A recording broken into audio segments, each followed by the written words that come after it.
The sun beat down mercilessly on the red clay earth of Bitter Ridge, Arizona Territory, as the wagon wheels ground to a halt beside a cluster of weathered Joshua trees. The silence that followed was more deafening than the creaking leather and snorting horses that had preceded it. 5 men dismounted with purpose, their faces grim beneath the brims of their dust-covered hats. Before we jump back in, tell us where you're tuning in from, and if this story touches you, make sure you're subscribed because tomorrow I've saved something extra special for you. This is far enough, declared Samuel Morrison, the town's self-appointed moral authority and owner of the largest ranch in 3 counties. His voice carried the weight of a man accustomed to being obeyed without question. The silver star pinned to his vest caught the harsh desert light, though his authority came more from wealth than any official appointment. In the back of the wagon, bound hand and foot with rough hemp rope, sat Elena Castellanos. Her dark hair, once carefully braided for Sunday service, now hung in disheveled strands across her face. The simple blue cotton dress she wore was torn at the shoulder, and dirt stained the fabric from her struggle against the men who had dragged her from her small adobe house on the outskirts of town. Elena's eyes, dark as obsidian and filled with a mixture of terror and defiance, darted between the 5 men who surrounded the wagon. She knew each of their faces, had served them coffee at church socials, had sewn buttons on their shirts when her husband's blacksmith work brought in too little money. Now they looked at her as if she were something less than human, something deserving of the punishment they had planned. "Please," Elena whispered, her voice barely audible above the wind that swept across the endless expanse of sagebrush and red rock. "Please, I have done nothing wrong. My children, they need their mother." Morrison's laugh was harsh and bitter. "Your children? Those bastards you've been hiding? Everyone in Bitter Ridge knows what you've been doing while your husband was away on his trading runs. We all saw you with that stranger, saw you entertaining him in your home while decent folks were at evening prayer." The accusation hung in the air like the heat shimmers that danced across the desert floor. Elena's face flushed with anger and shame, not for any wrongdoing, but for the humiliation of having her reputation destroyed by lies and gossip. She had indeed spoken with the stranger, a traveling merchant named Carlos Valdez who had needed water for his horse and directions to the next settlement. Nothing more had passed between them than Christian kindness and common courtesy. "I offered him water and food, nothing more," Elena protested, struggling against the ropes that cut into her wrists. "It is the law of the desert to help travelers. Would you have me turn away a man dying of thirst?" "The law of the desert," sneered Jeremiah Hawthorne, Morrison's cousin and the town's unofficial judge in matters of morality. "The only law you follow is the law of your own lustful nature. We found his horse hobbled behind your house for 3 days.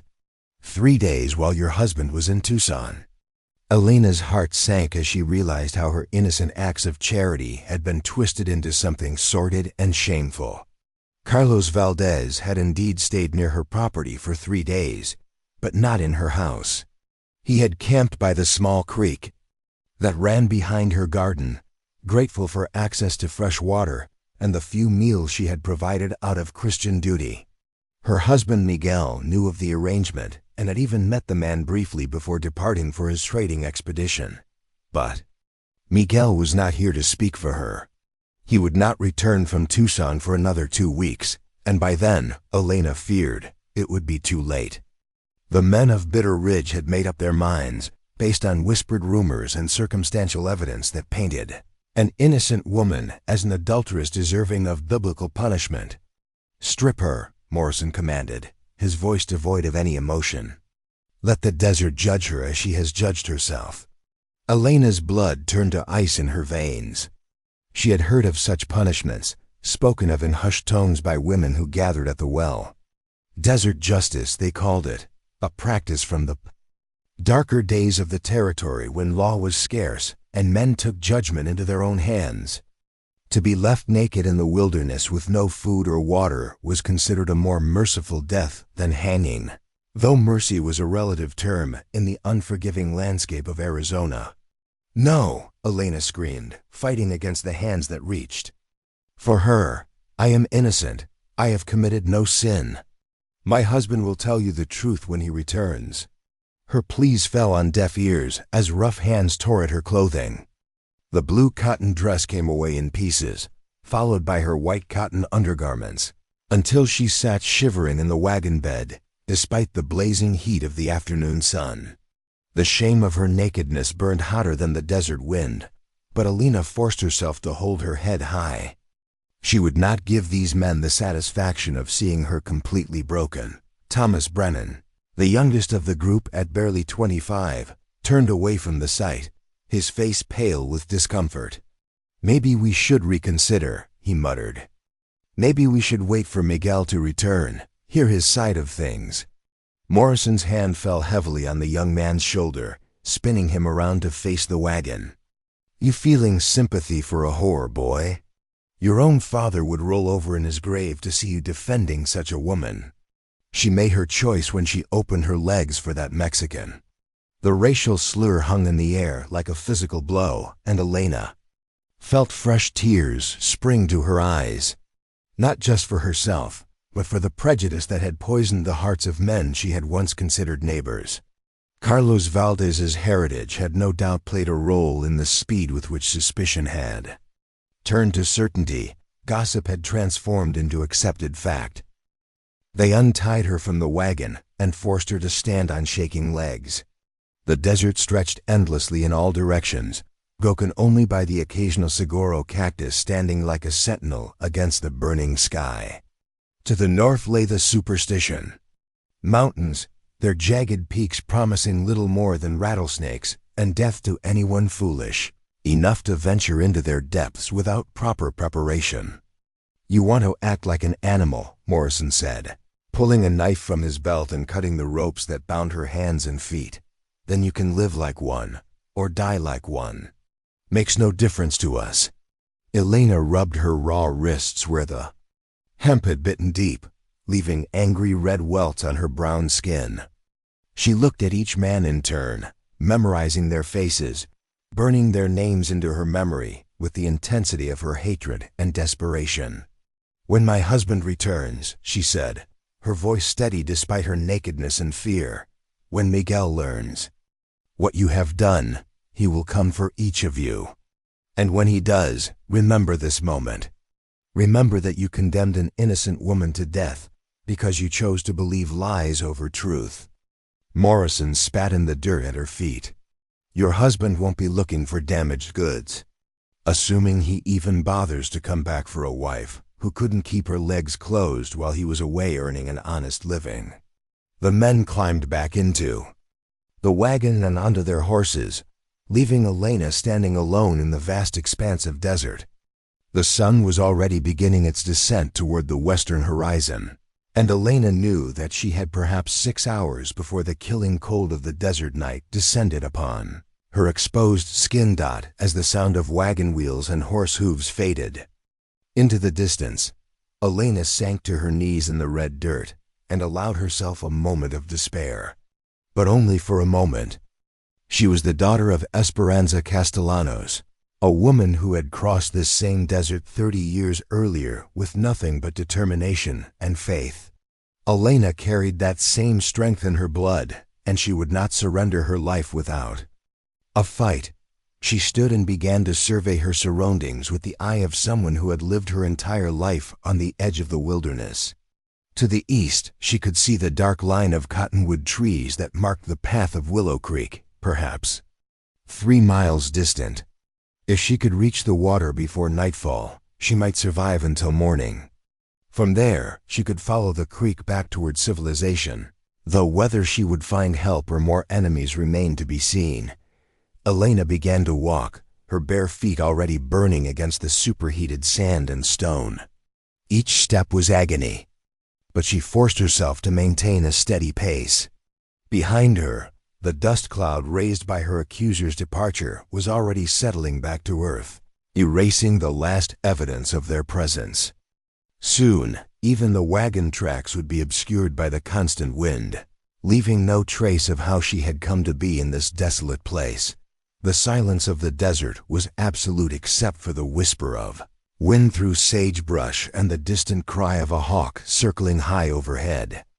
Elena tried not to think about what other predators might be watching her slow progress across the exposed terrain. Mountain lions hunted in this country, and wolves, and the two-legged predators who were often more dangerous than any beast. As she walked, Elena found herself thinking of her children, Rosa and Diego, safe for now with her sister Maria in the town of Prescott. They had been visiting their aunt when this nightmare began, a visit that now seemed like divine providence.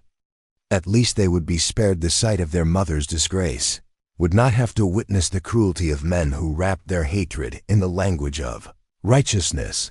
The sun continued its relentless assault as Elena stumbled forward through the heat shimmer that made distant objects dance and waver like mirages. Her lips were already cracking, her mouth growing thick with thirst. She had been given no water since the previous evening, and the stress of her ordeal had left her body crying out for moisture that was nowhere to be found. But still she walked, driven by a determination that surprised even herself. She would not die in this place, would not give Morrison and his cronies the satisfaction of finding her bones bleached white by the desert sun. Somewhere ahead lay hope, lay salvation, lay the chance to prove her innocence and reclaim her life. Elena Castellanos had been left to die for a crime she had not committed, abandoned naked in the desert for adultery that existed only in the minds of men who confused suspicion with fact. But as the shadows began to lengthen and the first hint of evening coolness touched the burning air, she continued her desperate march toward survival, toward justice, toward a reckoning that would shake the foundations of Bitter Ridge. When the truth finally came to light, the vast desert stretched endlessly before her, indifferent to human suffering, unforgiving of human weakness. Yet somewhere in that immensity of stone and sand and scorching sky lay the answer to her prayers, though she could not yet imagine the form that salvation would take. All she knew was that she would keep walking until her legs could carry her. No further, would keep fighting until her last breath left her body. Behind her, the town of Bitter Ridge continued its daily routine, her accusers no doubt already spreading the story of their righteous judgment, painting themselves as defenders of moral order who had rid their community of a corrupting influence. They would sleep peacefully in their beds that night, convinced of their virtue and the justice of their actions. But justice, Elena had learned, was not always swift, and truth had a way of surfacing like water in the desert, bubbling up from hidden springs when least expected. The men who had condemned her had made a grave error in their haste to judge, and that error would return to haunt them in ways they could never anticipate. Preparing and narrating this story took us a lot of time, so if you are enjoying it, subscribe to our channel. It means a lot to us. Now back to the story. For now, though, there was only the endless desert, the burning sun, and the desperate hope that somewhere ahead lay deliverance from the hell that her life had become. Elena Castellanos walked on, naked and alone, but not yet defeated, carrying within her the seeds of a revelation that would transform her tragedy into triumph and expose the true nature of the men who had sought to destroy her. Elena Castellanos had not always been the target of such hatred and suspicion. 3 years earlier, she had arrived in Bitter Ridge as a bride, her hand clasped tightly in that of Miguel Castellanos, a skilled blacksmith whose reputation for honest work and fair dealing had preceded them from their previous home in Santa Fe. The young couple had purchased a small plot of land on the eastern edge of town, where Miguel built a modest adobe house with his own hands, mixing the clay and straw with water drawn from the nearby creek. Their arrival had been met with cautious acceptance from most of the town's residents. Miguel's skills were desperately needed in a community that depended on well-maintained tools, horseshoes, and wagon repairs for survival in the harsh frontier environment. Elena, with her gentle manner and willingness to help wherever needed, had quickly found her place among the women of Bitter Ridge, assisting with births, tending the sick, and contributing her skilled needlework to church fundraising efforts. But acceptance had never extended to Samuel Morrison, whose vast cattle empire stretched across thousands of acres of prime grazing land. Morrison had come to Arizona Territory 15 years earlier with a small fortune inherited from his father's shipping business in Boston. Unlike most settlers who struggled to carve out a living from the unforgiving landscape, Morrison had the resources to hire armed men, buy water rights, and gradually expand his holdings through a combination of legitimate purchases and more questionable methods. The source of Morrison's animosity toward the Castellanos family lay not in any personal slight or professional rivalry, but in something far more fundamental and disturbing. Elena's beauty had captured the attention of his son, Robert Morrison, a weak-willed young man of 22 who had never been denied anything he desired. Robert had made his interest known within weeks of Elena's arrival, appearing at the blacksmith shop with increasingly elaborate excuses for visits, bringing gifts of wildflowers and expensive trinkets purchased during trips to Phoenix.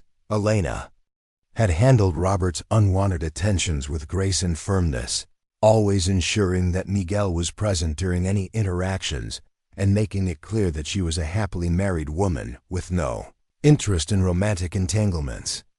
But Robert Morrison had inherited his father's stubborn persistence along with his wealth, and rejection only seemed to intensify his obsession. The situation had reached a crisis point 6 months earlier when Robert, emboldened by whiskey and the encouragement of his drinking companions, had cornered Elena in the alley behind Henderson's General Store. His clumsy attempt at forced affection had been interrupted by the timely arrival of Doc Warren, the town physician, whose stern words and threat to inform Miguel had sent the young man slinking away in shame and anger. Elena had chosen not to tell her husband about the incident, hoping to avoid the kind of violent confrontation that could destroy their carefully built life in Bitter Ridge. But her decision to protect both men had inadvertently created the conditions for the tragedy that now unfolded in the desert heat. Samuel Morrison's reaction to his son's humiliation had been swift and calculating. If Elena Castellanos would not voluntarily submit to his family's desires, then her reputation would be systematically destroyed until she became a pariah in the community that had welcomed her.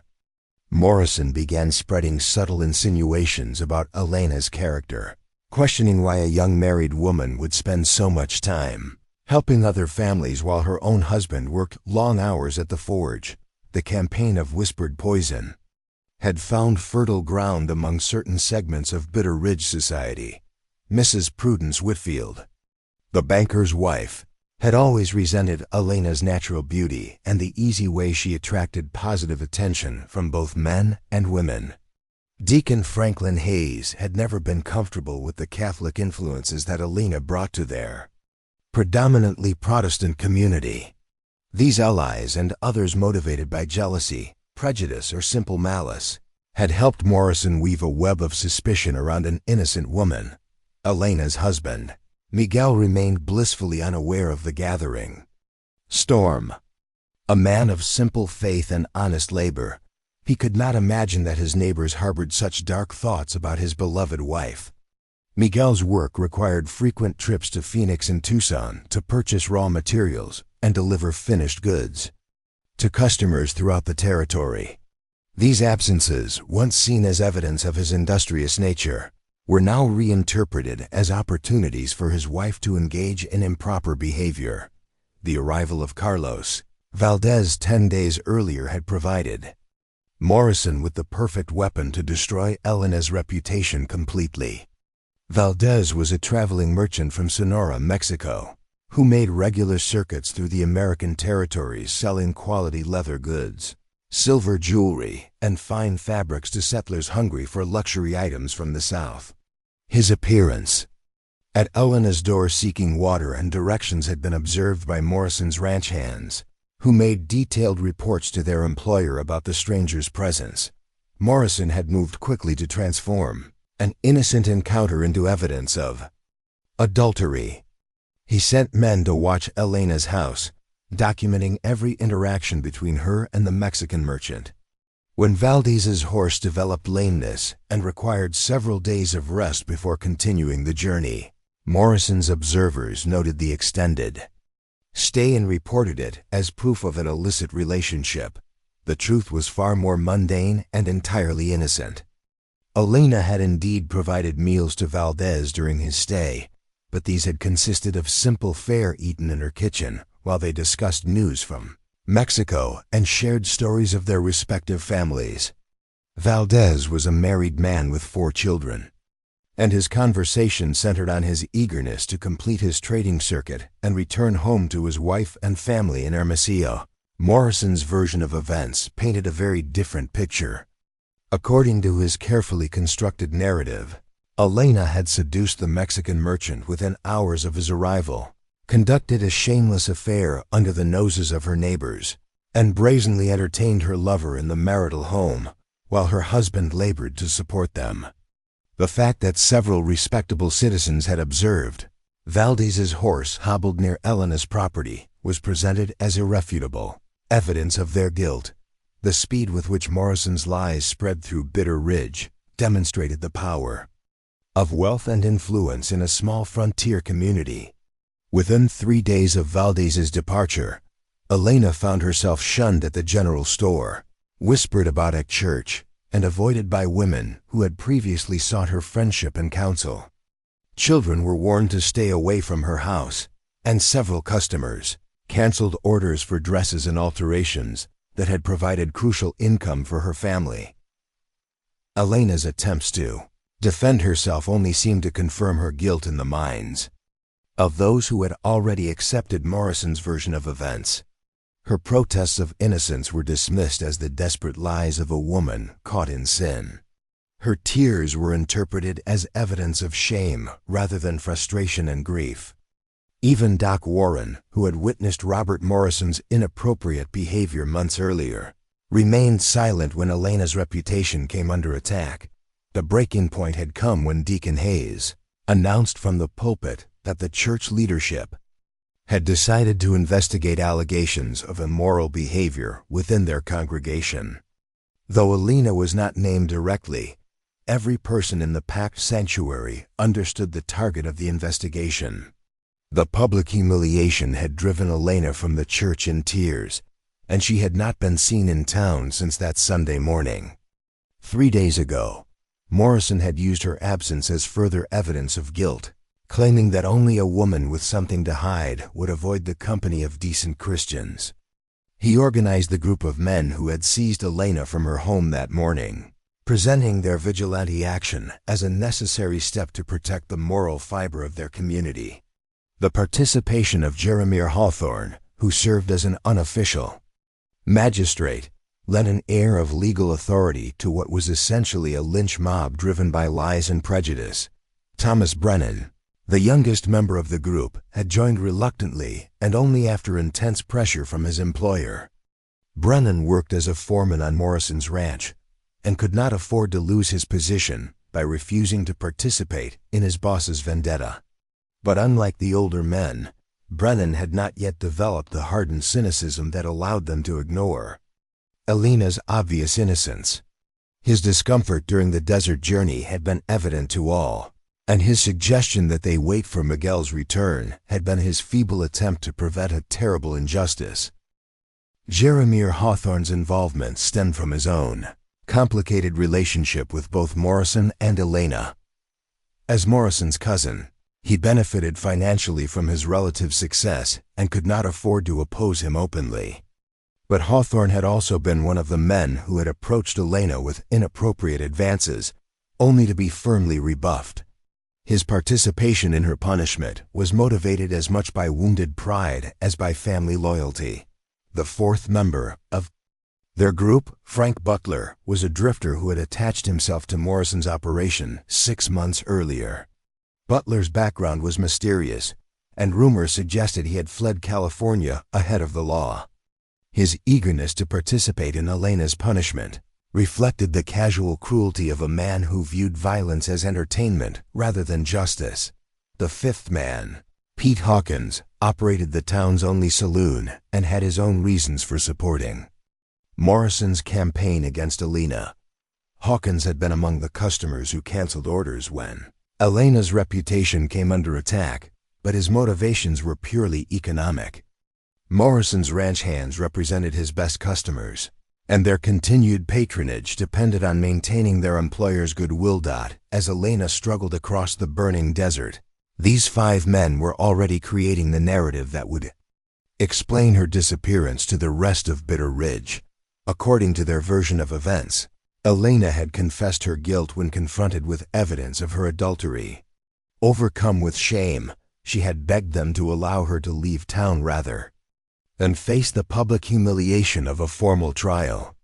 They had graciously agreed to escort her to the stage station in Red Rock, where she could begin a new life somewhere far from the community she had betrayed. This fabricated story would be repeated so often and with such conviction that even skeptical residents would eventually accept it as truth. Miguel would return from Tucson to find his wife gone and his reputation in ruins. The church would hold special services thanking God for delivering them from corruption. Morrison's son Robert would be free to pursue other targets for his unwanted attentions. Elena Castellanos was not the helpless victim her accusers believed her to be. Born and raised on the frontier, she possessed reserves of strength and determination that city-bred men like Morrison could never understand. Her father had been a scout for the territorial militia, and he had taught his daughter to read the landscape, find water in the desert, and survive in conditions that would kill the unprepared. More importantly, Elena carried within her the fierce, protective instincts of a mother separated from her children. Rosa and Diego were safe with their aunt in Prescott, but they would not remain safe if their mother died in the desert and left them orphaned in a hostile world.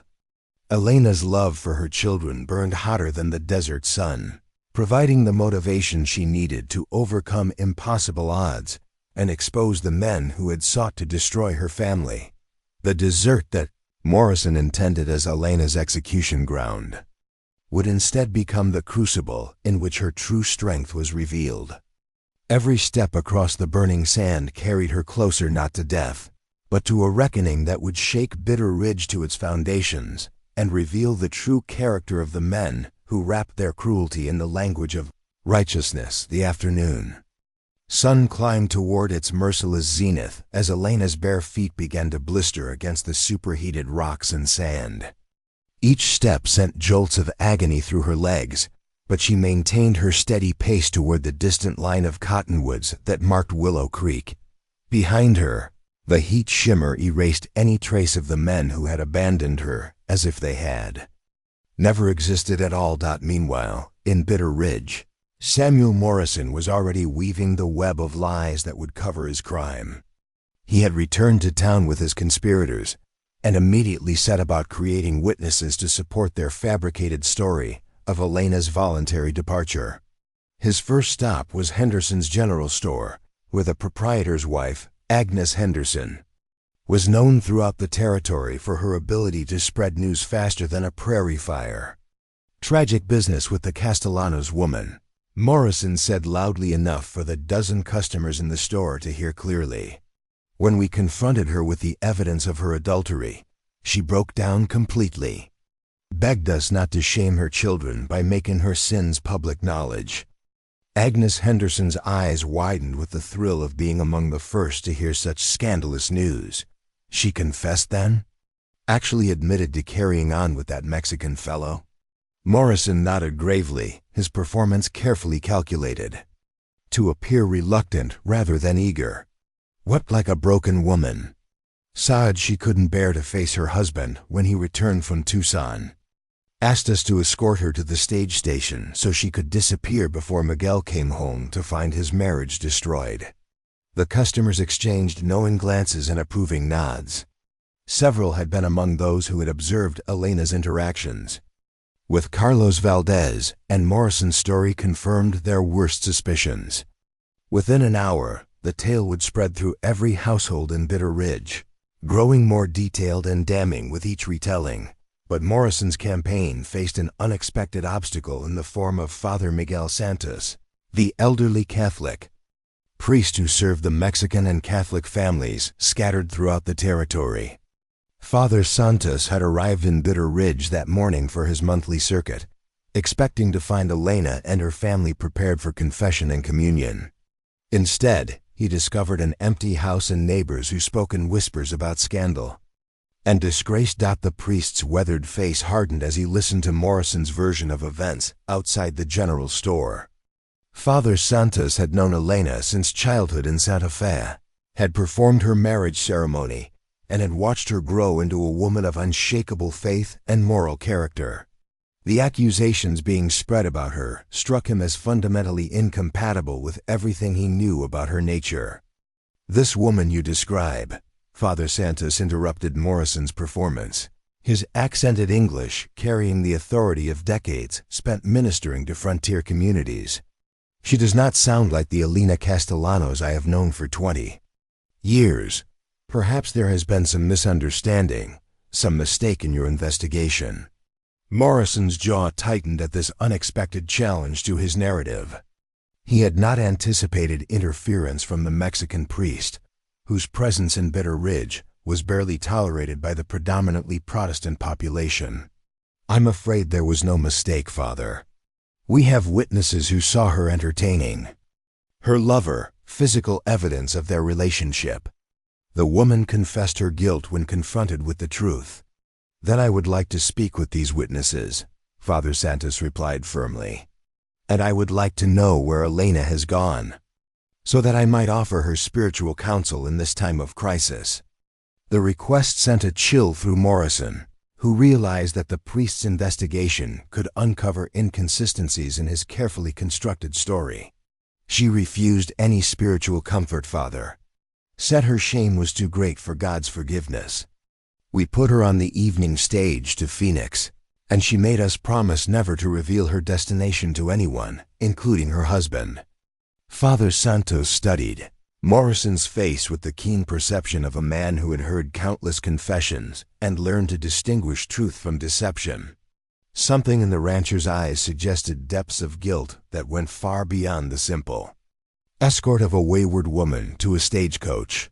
But the priest also understood the precarious position of his people in this predominantly Anglo community, and direct accusations against a man of Morrison's influence could bring terrible consequences for the Catholic families under his care. "I will pray for her soul," Father Santos said finally, but his tone carried a promise that this matter was far from concluded. "And I will be here when her husband returns to offer whatever comfort I can provide." Morrison nodded curtly and moved away, but he could feel the priest's suspicious gaze following him. Father Santos represented a threat that would require careful management, perhaps even elimination if the old man proved too persistent in his investigation. As the afternoon wore on, Elena's situation grew increasingly desperate. The blazing sun had burned her exposed skin to a painful crimson, and her lips had begun to crack and bleed from dehydration. The cottonwoods that marked her destination seemed to retreat before her like a mirage, always remaining the same distance away, no matter how many agonizing steps she took across the burning landscape. But Elena was not the only person moving through the desert that day. High on a rocky ridge overlooking the valley, a lone figure crouched in the shadow of a boulder, watching her slow progress through a brass spyglass. The watcher was Jacob Whitehorse, though few people in the territory knew his name or recognized his weathered face. Whitehorse was a man caught between two worlds, the son of a Chiricahua Apache mother and an Irish father who had died fighting in the Confederate Army. His mixed heritage made him an outcast in both cultures, trusted fully by neither the Apache bands that roamed the mountains nor the white settlers who viewed him with suspicion and fear. He survived by offering his services as a tracker and scout to anyone willing to pay his modest fees, following game trails for hunters, locating lost livestock for ranchers, and occasionally tracking down fugitives for territorial marshals. But Whitehorse's true calling lay in observing the intricate web of relationships and conflicts that shaped life in the Arizona Territory. His unique position as an outsider allowed him to see patterns and connections that escaped those trapped within the social hierarchies of frontier communities.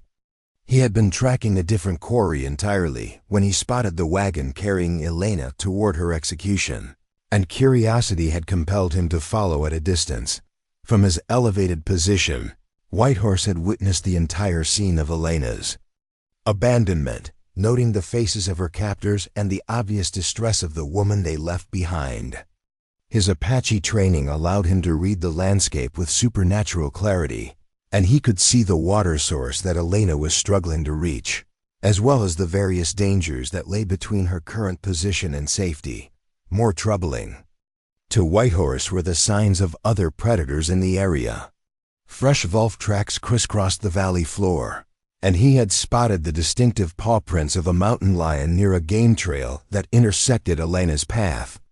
The desert was preparing to claim another victim, but this time there was a witness who possessed both the skill and the inclination to intervene. Whitehorse slipped his spyglass back into its leather case and began moving down the rocky slope with the silent grace that had made him legendary among those who knew of his abilities. He carried minimal equipment: a rifle, a knife, a water bottle, and a small pouch of jerky, but his knowledge of the land made him more dangerous than an entire cavalry troop to anyone foolish enough to threaten him or those under his protection. Back in Bitter Ridge, the afternoon brought new complications for Morrison's conspiracy. Dr. Warren had completed his weekly rounds and stopped by the Morrison Ranch to collect payment for treating several injured cowboys. During their conversation, Morrison made the mistake of mentioning Elena's confession and departure, expecting the doctor to react with the same satisfied approval he had received from other townspeople. Instead, Dr. Warren's expression grew troubled. "That doesn't sound like the Elena I know," he said slowly. "She struck me as a woman of strong character, not given to dramatic gestures or public displays of emotion. And she certainly didn't seem like the type to abandon her children, no matter what shame she might be feeling." Morrison forced a laugh that sounded hollow even to his own ears. "You'd be surprised how people change when their secrets are exposed. Doc, guilt can drive even the strongest person to desperate measures." But Dr. Warren continued to press the issue. "What I don't understand is why she would confess so readily.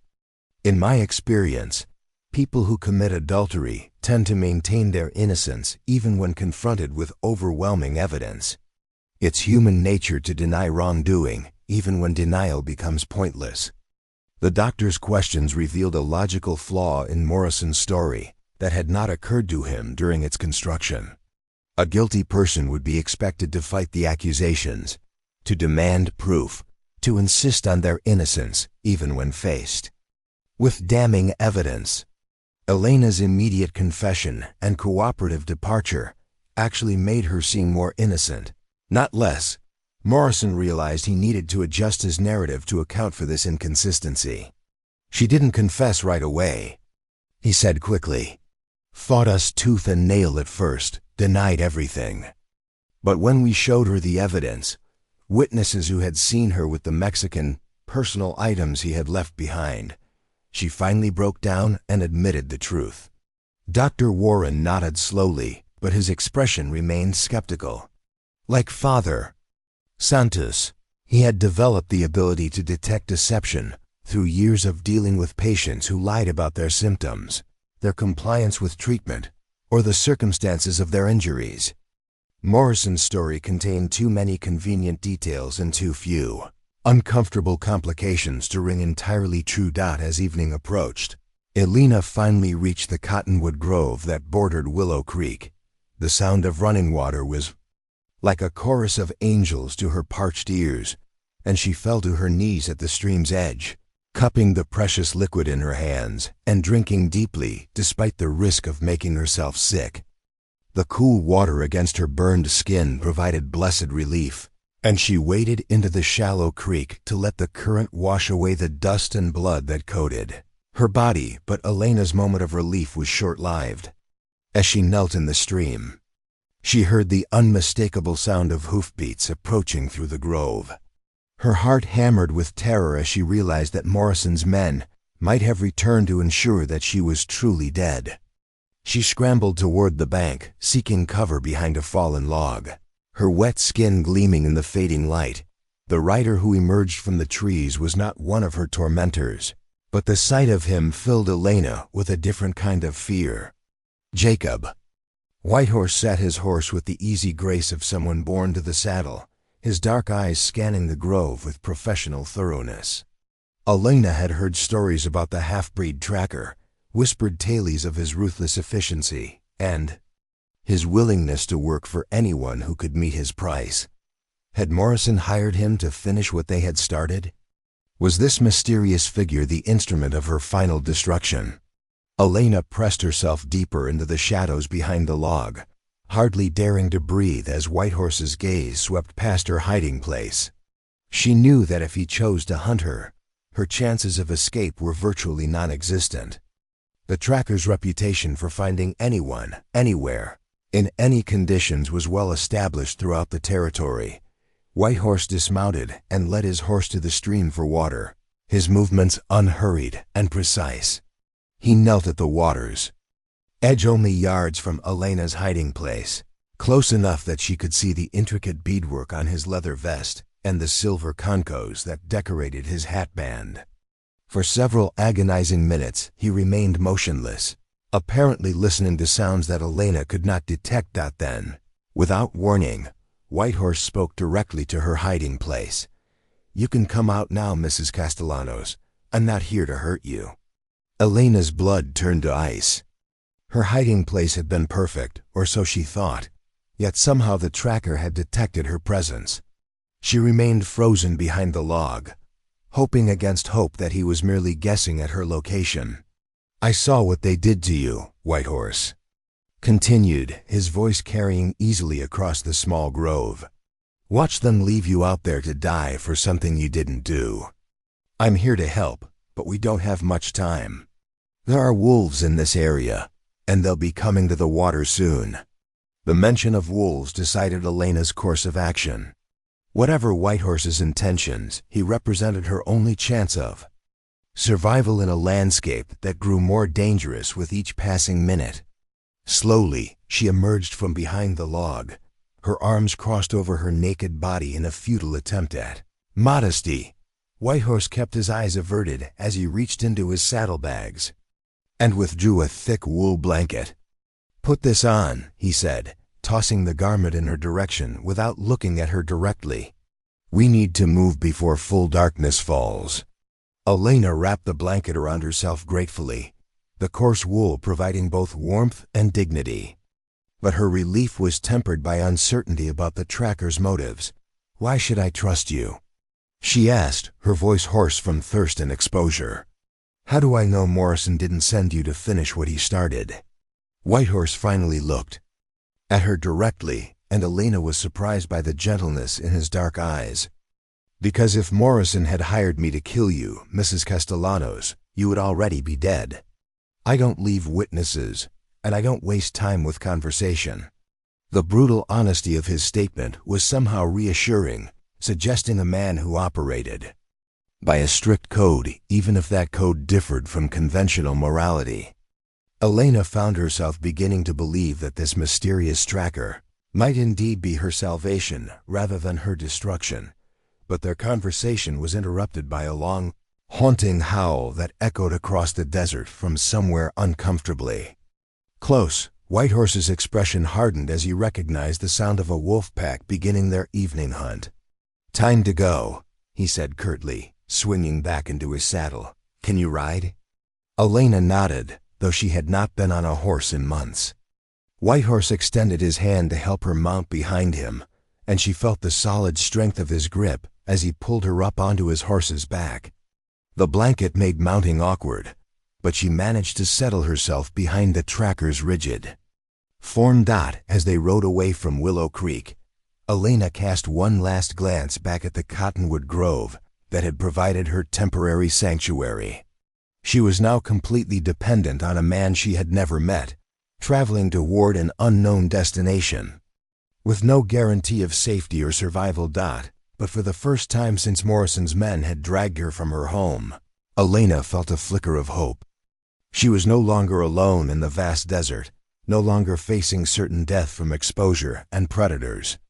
Whatever Jacob Whitehorse's ultimate intentions, he had saved her life when she needed salvation most desperately.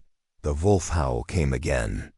Closer this time, and Elena felt Whitehorse's horse respond to some invisible signal from its rider, picking up the pace as they moved deeper into the gathering darkness.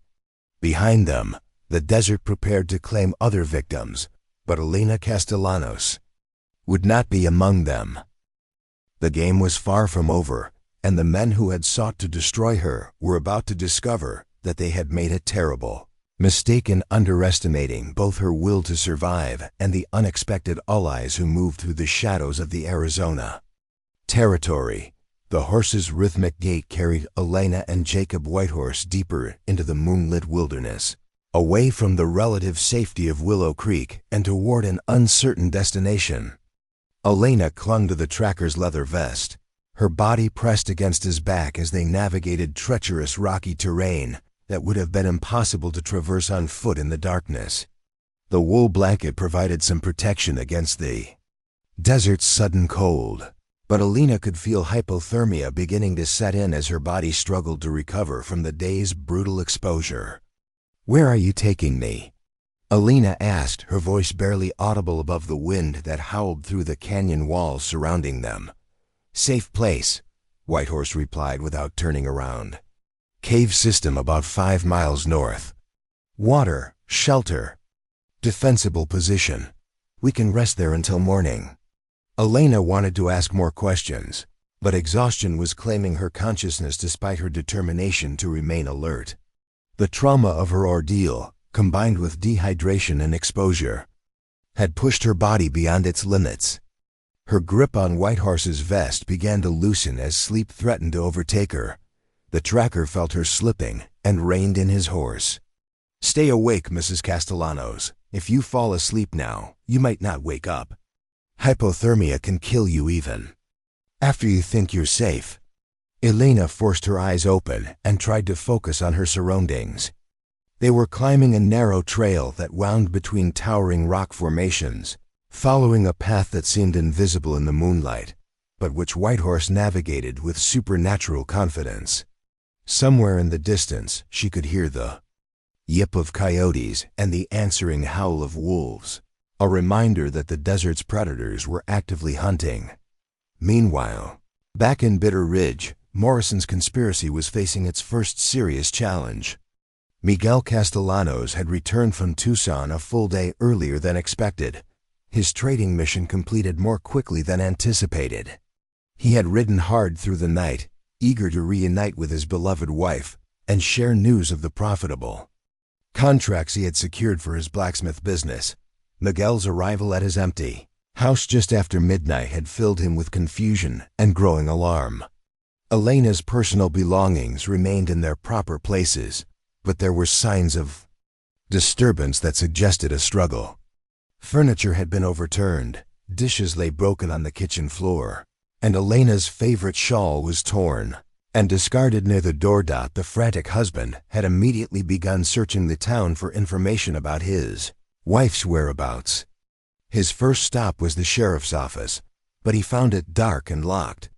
Sheriff Wade Matthews was known throughout the territory for his drinking problem and his tendency to disappear for days at a time when faced with serious responsibilities. Miguel's pounding on the office door produced no response. Desperate for answers, Miguel had roused Dr. Warren from his sleep, knowing that the physician often served as an unofficial source of information about town happenings. Warren's reaction to Miguel's questions had been telling. The doctor's face had gone pale, and he had stammered evasively about rumors and unconfirmed reports of Elena's departure. "What rumors?" Miguel had demanded, his blacksmith's hands clenched into fists. "What has happened to my wife?" Dr. Warren found himself caught between his growing suspicions about Morrison's story and his reluctance to be the one to destroy a man's world with accusations of adultery. There have been suggestions that Alina was seen in the company of another man while you were away. Samuel Morrison claims she confessed to improper behavior and asked to be escorted out of town. The words hit Miguel like physical blows. His Elena, his faithful and devoted wife, accused of adultery? The very idea seemed impossible, absurd. A sick joke that someone was playing at his expense. "That's a lie," he said flatly. "Elena would never betray our marriage. Someone is spreading false stories about my wife." Dr. Warren nodded slowly. "That was my thought as well. The Elena I know wouldn't abandon her children or her home, regardless of what shame she might be feeling. But Morrison has witnesses, Miguel. People who claim they saw her with the Mexican merchant who passed through last week." Miguel's confusion deepened. He remembered Carlos Valdez had actually met the man briefly before departing for Tucson. Valdez had struck him as an honest merchant and devoted family man, someone who spoke constantly of his wife and children waiting for him in Sonora. The idea that such a man would engage in an affair seemed as unlikely as Elena's alleged participation. "Where is Morrison now?" Miguel asked, his voice carrying a dangerous edge that made Dr. Warren step back involuntarily. "Miguel, you need to be careful. Morrison has allies in this town, men who won't hesitate to use violence to protect their interests. If you go after him directly, you might find yourself facing more trouble than you can handle." But Miguel was already striding toward the door, his mind focused on confronting the man who had apparently orchestrated his wife's destruction.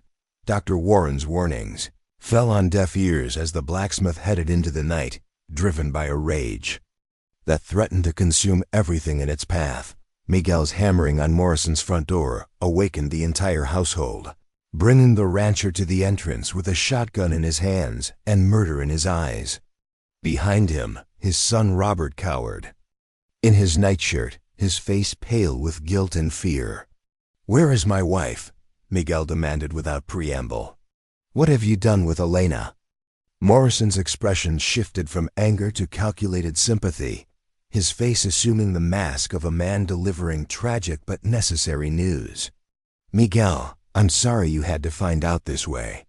We hoped to spare you the worst of it until you'd had time to prepare yourself." "Spare me what? Where is Elena?" "She's gone, Miguel.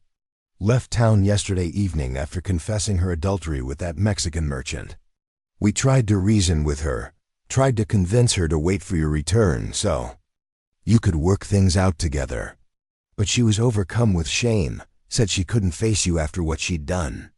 Miguel's fist crashed into Morrison's jaw before the rancher could react, sending him sprawling backward into his hallway. The shotgun discharged harmlessly into the ceiling as Morrison struggled to regain his footing, blood streaming from his split lip. "You lying bastard," Miguel roared. "Elena would never leave me, never abandon our children. What have you really done with her?" Morrison's hired hands appeared from the bunkhouse, drawn by the gunshot and their employer's shouts for help. 5 armed men surrounded Miguel, their hands resting on their weapons as they awaited orders. Miguel found himself outnumbered and outgunned, but his rage made him reckless. "Search the house," he commanded, as if he had the authority to give such orders. "If Elena was here, there will be evidence of what really happened." Morrison wiped blood from his mouth and smiled coldly. "You're welcome to search, Miguel. But you won't find your wife here because she left of her own free will. We have witnesses who will testify to her confession and voluntary departure." The search produced nothing, of course, because Elena had never been brought to Morrison's house. But Miguel's desperate examination of every room and closet convinced Morrison's men that the blacksmith was indeed looking for evidence of foul play, rather than simply seeking confirmation of his wife's infidelity. As dawn broke over Bitter Ridge, Miguel found himself alone and defeated, his questions answered only with lies and his accusations met with threats of violence. Morrison's story had been repeated so many times and with such consistency that even Miguel began to doubt his own certainty about his wife's character. Could Elena have truly betrayed him? Could the woman he loved have been living a lie during their entire marriage? The doubt was poison in Miguel's mind, eating away at his faith and love like acid. Morrison's psychological warfare was proving effective, isolating Miguel from potential allies and making him question his own judgment. By the time the sun was fully risen, Miguel had retreated to his empty house, his spirit broken and his resolve shattered. Meanwhile, in the cave system where Whitehorse had taken Elena, the tracker was preparing for what he knew would be a difficult conversation. Elena had slept fitfully through the remaining hours of darkness, her body slowly recovering from the trauma of exposure and dehydration. But physical recovery was only the beginning of her ordeal. "Mrs. Castellanos," Whitehorse said gently, offering her a cup of water warmed over his small fire. "We need to talk about what happens next." Elena accepted the water gratefully, noting that Whitehorse had somehow procured jerky, hardtack, and other supplies during the night. The tracker's efficiency and preparedness suggested extensive experience with emergency situations. "I want to go home," Elena said simply. "I want to clear my name and punish the men who did this to me." Whitehorse shook his head slowly. "That's not possible, at least not yet.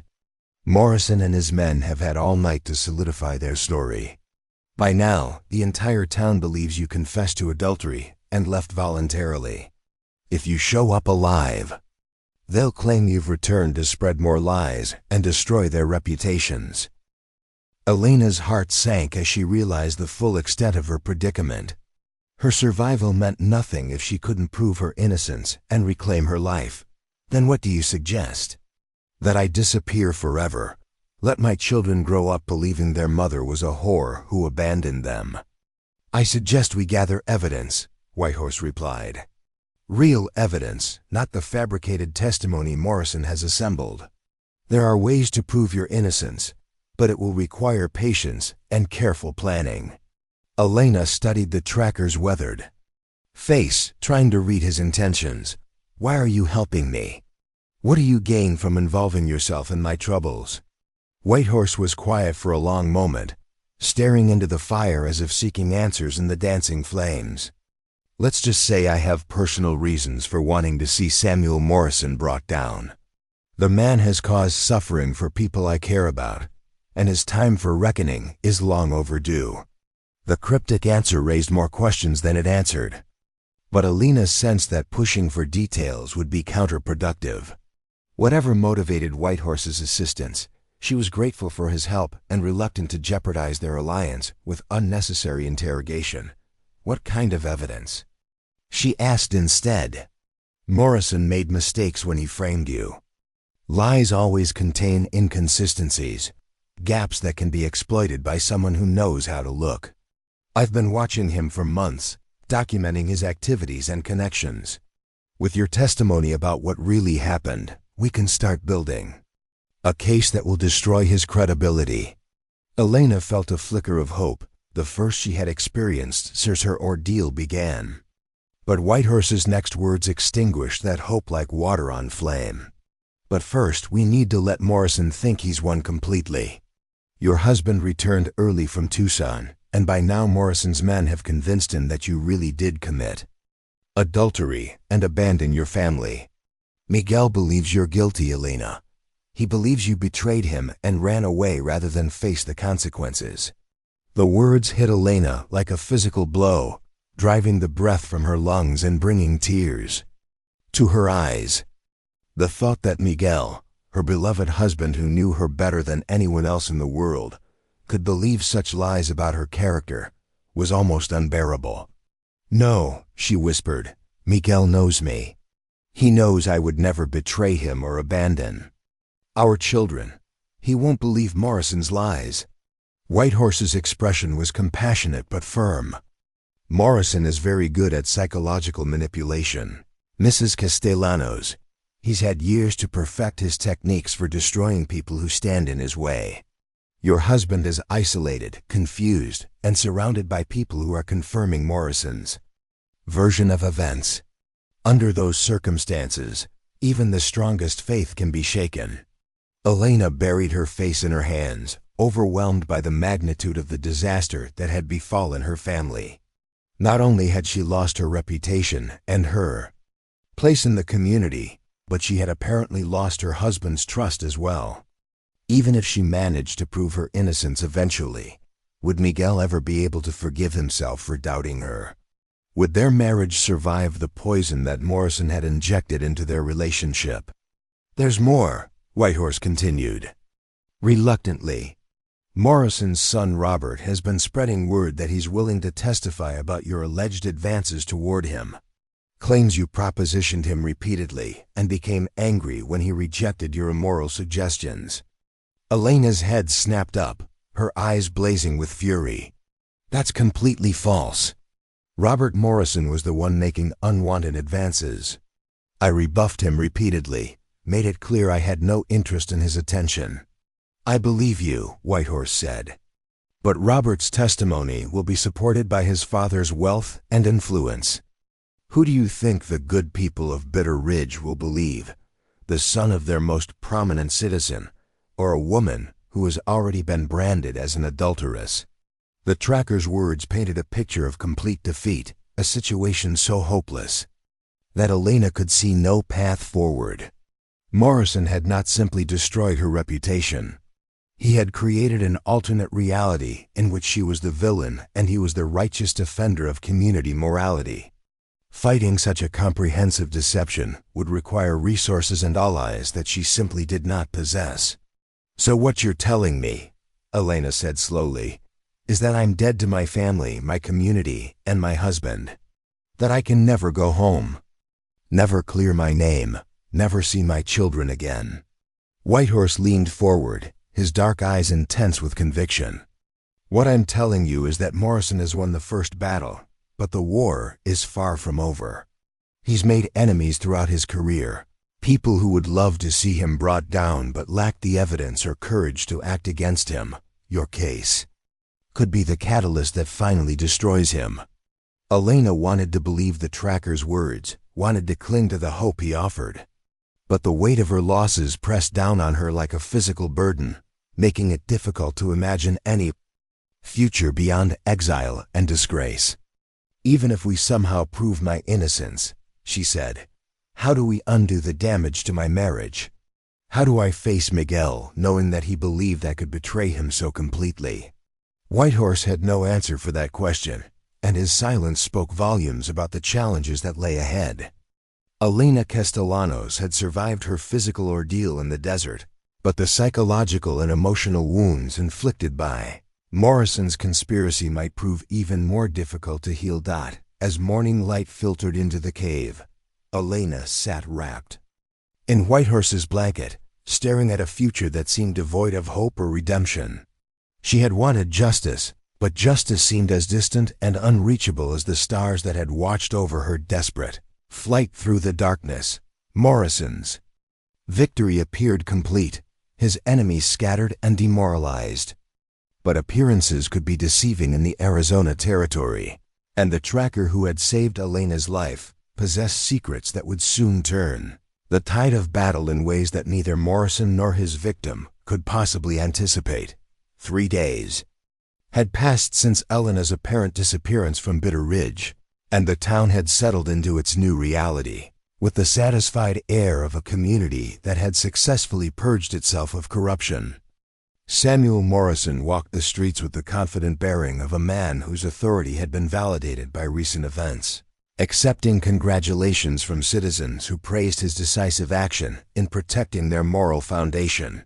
But not everyone in Bitter Ridge had accepted Morrison's narrative without question.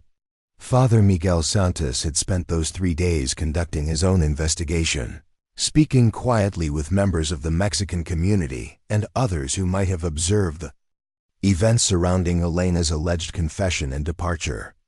What he discovered troubled him deeply. The priest's inquiries had revealed significant inconsistencies in the timeline Morrison had presented. Several witnesses reported seeing Morrison and his men heading out of town in the opposite direction. From the stage station, riding toward the desert rather than the road to Red Rock, Maria Gonzalez, who lived near the stage depot, swore that no woman matching Elena's description had boarded the evening coach on the day in question. More disturbing still were the reports Father Santos received from Elena's closest friends among the Mexican families. These women described a pattern of harassment and intimidation directed at Elena in the weeks leading up to her disappearance, pressure that had grown increasingly intense as Robert Morrison's unwanted attentions became more persistent and desperate. Armed with this information, Father Santos made a fateful decision. He would confront Samuel Morrison directly, demanding answers that went beyond the carefully crafted story the rancher had been spreading throughout the community. The priest understood the risks involved in challenging such a powerful man, but his conscience would not allow him to remain silent while an innocent woman's reputation was destroyed. Meanwhile, in the cave system where Elena and Jacob Whitehorse had taken refuge, the tracker was preparing to reveal secrets that would transform their desperate situation into an opportunity for justice. Elena had spent the intervening days recovering her physical strength while struggling with the psychological trauma of her ordeal and her husband's apparent betrayal. "Mrs. Castellanos," Whitehorse said as they shared their morning meal of jerky and hardtack, "there are things about my past that you need to know before we proceed. Things that will help you understand why I'm risking so much to help you destroy Samuel Morrison." Elena looked up from her meager breakfast, noting the tension in the tracker's weathered features. Over the past 3 days, she had come to trust this enigmatic man who had saved her life, but she sensed that whatever revelation he was about to share would change everything between them. 15 years ago, Whitehorse began, I was married to a woman named Running Deer, a member of the Chiricahua band that used to range through these mountains. She was beautiful, intelligent, and pregnant with our first child when Samuel Morrison decided he wanted the water rights to the spring where our people had camped for generations. Elena felt a chill of premonition as she recognized the familiar pattern of Morrison's ruthless acquisition tactics. "What happened to your wife?" Whitehorse's dark eyes hardened with remembered pain and rage. "Morrison hired a group of mercenaries to drive us off the land, men who weren't particular about the methods they used. They attacked our camp in the early morning hours, when most of our warriors were away hunting. Running Deer tried to protect the children and elderly, tried to organize a defense." The tracker paused, struggling with memories that clearly still caused him agony after so many years. "They shot her down like a rabid dog, Jacob. Shot a pregnant woman who was trying to shield others from their gunfire. She died in my arms, along with our unborn son." Elena gasped, her hand flying to her mouth in horror. The casual brutality of Morrison's methods exceeded even her worst expectations, revealing a man whose cruelty knew no bounds when it came to acquiring what he desired. "I'm so sorry," she whispered, understanding now why Whitehorse had been watching Morrison's activities so carefully. "Did you seek justice through the law?" Whitehorse's bitter laugh echoed off the cave walls. "What law?" Morrison owned the territorial. Officials, paid off the marshals, controlled the courts. When I tried to file charges, I was told that there was insufficient evidence to prosecute anyone for the attack. The mercenaries had disappeared, and Morrison claimed he had no knowledge of their actions. Elena began to understand the depth of the tracker's commitment to bringing down the rancher. This was not simply a matter of helping an innocent woman. It was a quest for justice that had been denied for 15 years, a chance to avenge the murder of his wife and unborn child. "So you've been waiting all this time for an opportunity to expose him?" "Waiting and watching," Whitehorse confirmed. "Learning his methods, documenting his crimes, building a case that even his purchased officials couldn't ignore. But I needed something concrete. Something that would force the territorial authorities to take action regardless of Morrison's influence. Elena felt a spark of hope as she began to grasp Whitehorse's strategy. And you think my case could provide that catalyst? I know it can, the tracker said with quiet confidence. Because Morrison made a critical error when he decided to frame you. He documented his conspiracy in writing. Elena's heart leaped at this unexpected revelation. What do you mean? Whitehorse reached into his saddlebags and withdrew a leather portfolio tied with rawhide strings. 3 nights ago, while Morrison was celebrating his apparent victory in the saloon, I paid a visit to his ranch house. His safe contained a number of interesting documents, including detailed records of the payments he made to his co-conspirators for their participation in your kidnapping and abandonment. Elena stared at the portfolio with wonder and growing excitement. You have proof of the conspiracy? Better than proof, Whitehorse replied, untying the strings and spreading several documents across the cave floor. I have Morrison's own handwriting, detailing the entire operation from beginning to end. Payment records, instructions to his men, even a letter to his son Robert coaching him on the false testimony he was to provide about your alleged advances. Elena examined the documents with trembling hands, hardly daring to believe that salvation could come in such a tangible form. Morrison's cramped handwriting covered page after page, laying out the conspiracy in meticulous detail. The rancher's obsessive need to control every aspect of his operations had led him to create a comprehensive record of his own crimes. This is incredible, Elena breathed. With evidence like this, even Morrison's allies won't be able to protect him. But Whitehorse's expression remained cautious. The documents are powerful, but they're also stolen. Morrison will claim they're forgeries fabricated by his enemies to destroy his reputation. We need more than paperwork to convince people of the truth. Elena's hopes deflated slightly as she realized the tracker was right.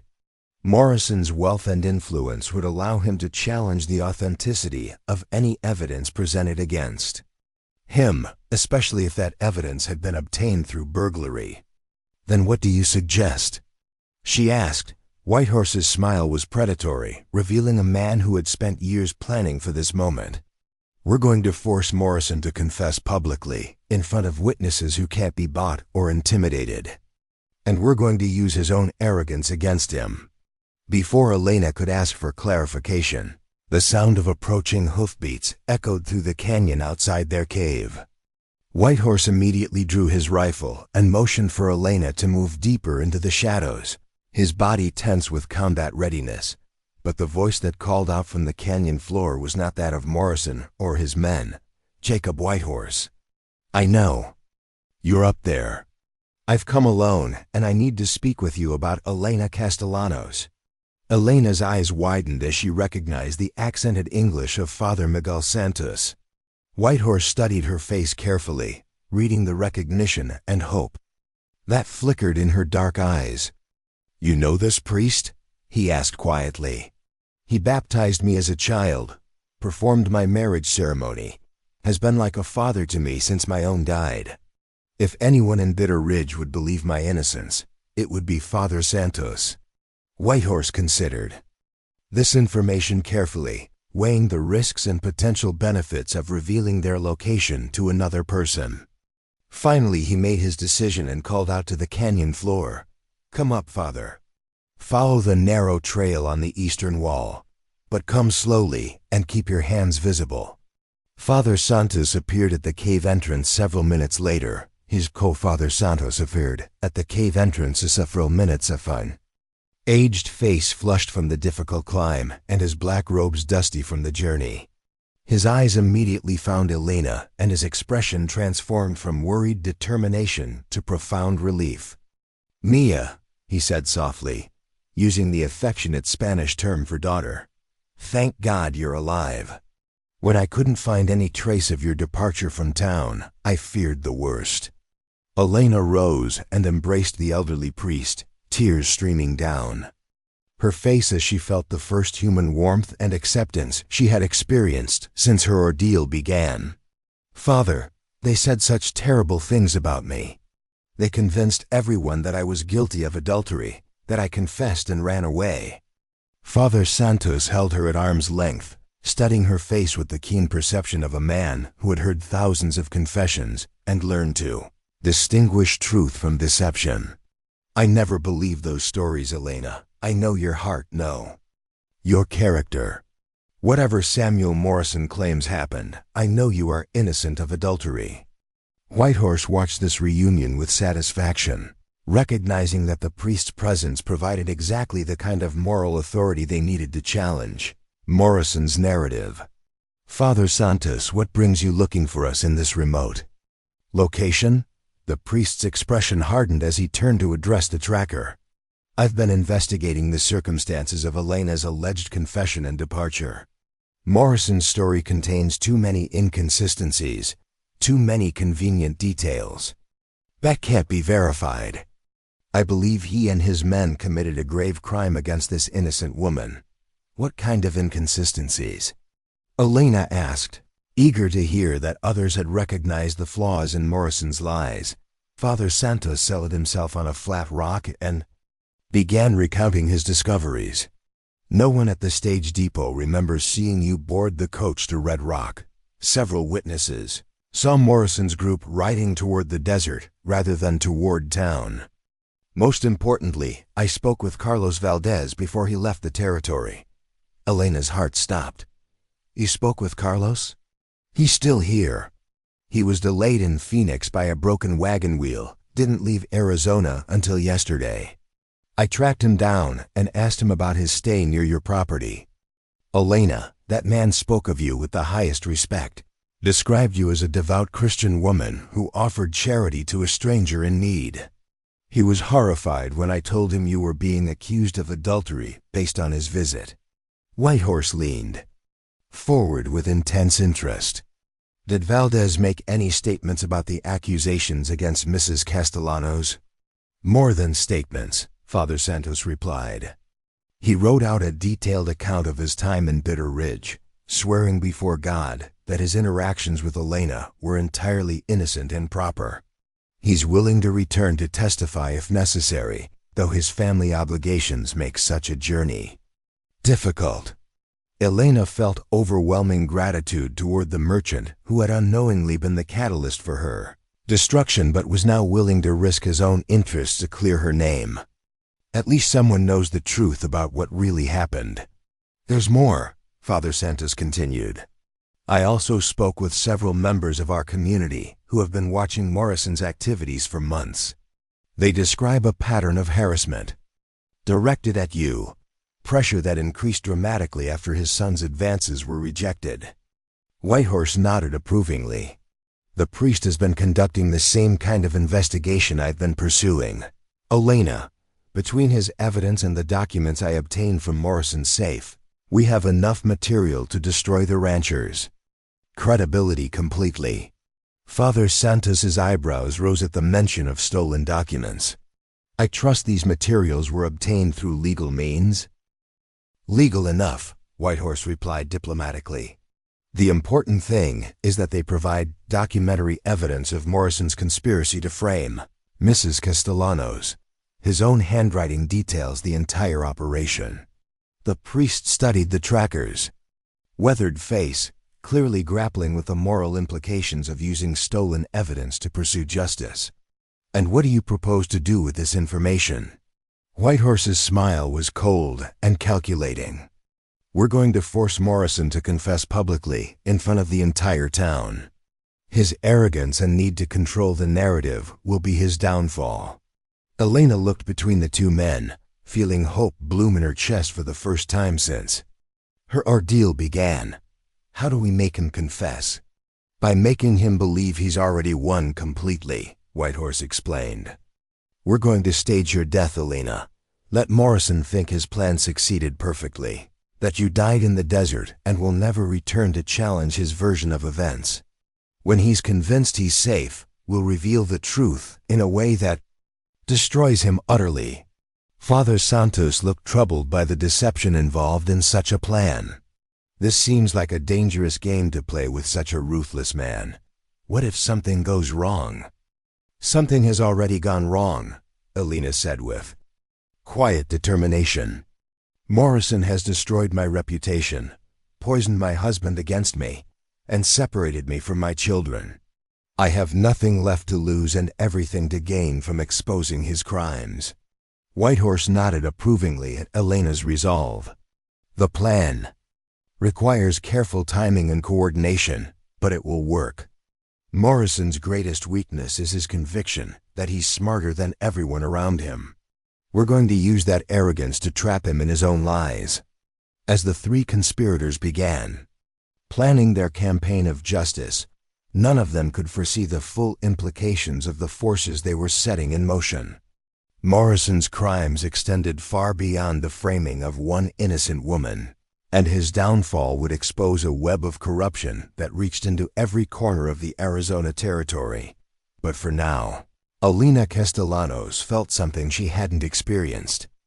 In days, hope. The truth would emerge, justice would prevail, and the men who had sought to destroy her would face the consequences of their actions.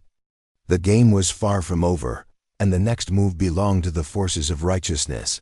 The plan began to unfold with the precision of a military campaign, each participant playing their role in the carefully orchestrated deception that would ultimately expose Samuel Morrison's crimes. Father Santos returned to Bitter Ridge with news that broke over the town like a thunderclap.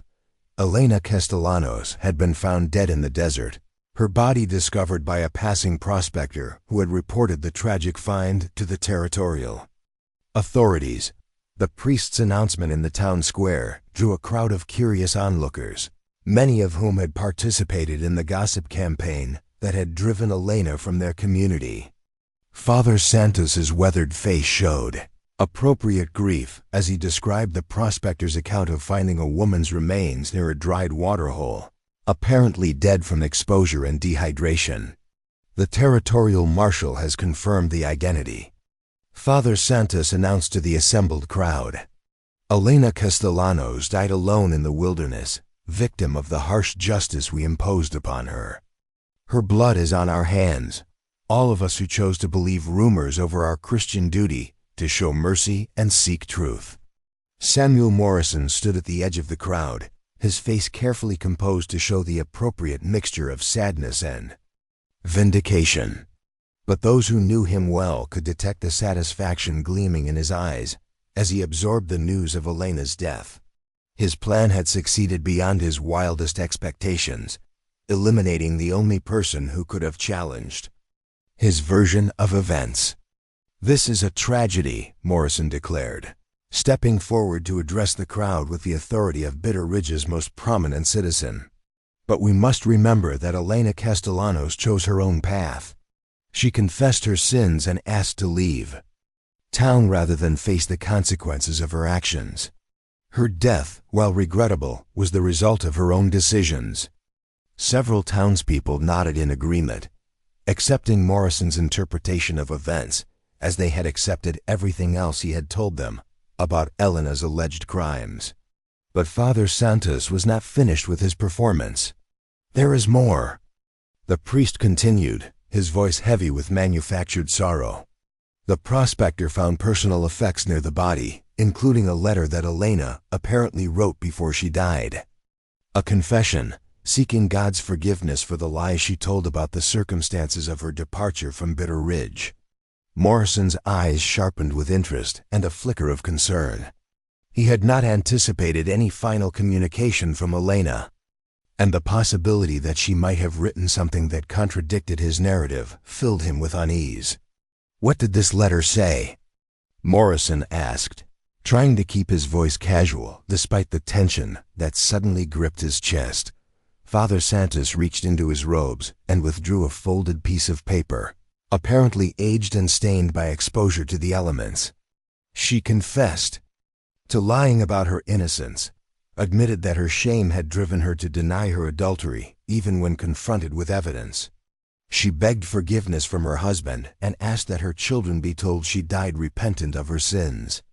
The crowd murmured with satisfaction at this apparent vindication of their judgment.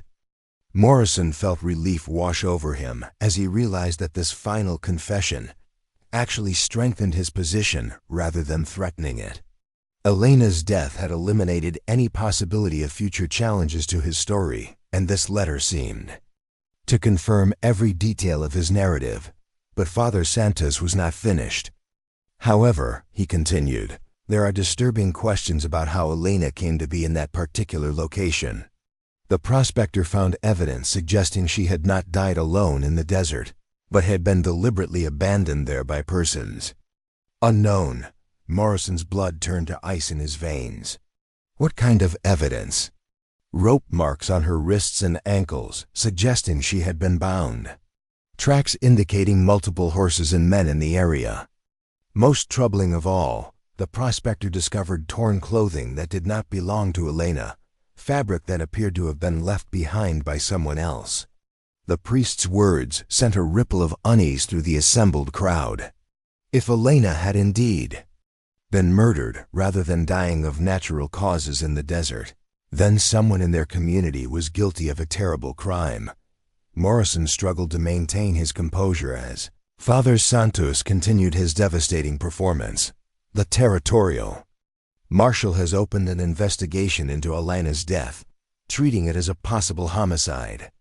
He has asked me to inform the community that he will be arriving in Bitter Ridge within the week to interview anyone who had contact with Elena during her final days. Several of Morrison's co-conspirators shifted nervously in the crowd, their faces pale with sudden fear. Jeremiah Hawthorne, Thomas Brennan, Frank Butler, and Pete Hawkins exchanged worried glances, realizing that their participation in Elena's abandonment could now be interpreted as murder. "This is preposterous," Morrison declared, but his voice lacked its usual commanding authority. Elena Castellanos confessed to adultery and asked to leave town. We escorted her to the stage station in Red Rock as a kindness, to spare her the humiliation of a public trial. If she chose to venture into the desert afterward, that was her own decision. Father Santos studied Morrison's face with the penetrating gaze of a man who had spent decades hearing confessions and learning to distinguish truth from deception. "Then you will be able to provide a detailed account of your movements to the territorial marshal, Samuel. I'm sure your testimony will help clarify the circumstances of Elena's final journey." Morrison nodded curtly, but inwardly he was calculating the implications of this unexpected development. He had assumed that Elena's death would end all questions about her fate, but the prospect of a territorial investigation changed everything. Federal marshals were not as easily influenced as local officials, and their investigation methods were far more thorough than anything Bitter Ridge had experienced. As the crowd began to disperse, Morrison gathered his conspirators for an urgent meeting at his ranch. The 5 men rode in tense silence, each lost in his own fears about the consequences of their actions. What had seemed like a righteous act of community justice now appeared to be evolving into a murder investigation that could destroy them. Meanwhile, hidden in a grove of cottonwoods overlooking Morrison's ranch, Jacob Whitehorse watched the conspirators' arrival through his spyglass. The tracker had positioned himself to observe Morrison's reaction to Father Santos's announcement, and the rancher's obvious agitation confirmed that their plan was working perfectly. Whitehorse made his way back to the cave system where Elena waited with growing anxiety about the success of their deception. She had agreed to remain hidden while the tracker and priest implemented their strategy, but the uncertainty of waiting was almost unbearable. How did Morrison react? Elena asked as soon as Whitehorse appeared at the cave entrance. "Exactly as we hoped," the tracker replied with satisfaction. "He's terrified about the prospect of a federal investigation, and he's gathered his men for what will probably be a very interesting conversation about how to handle the situation." Elena felt a mixture of excitement and nervousness about the next phase of their plan.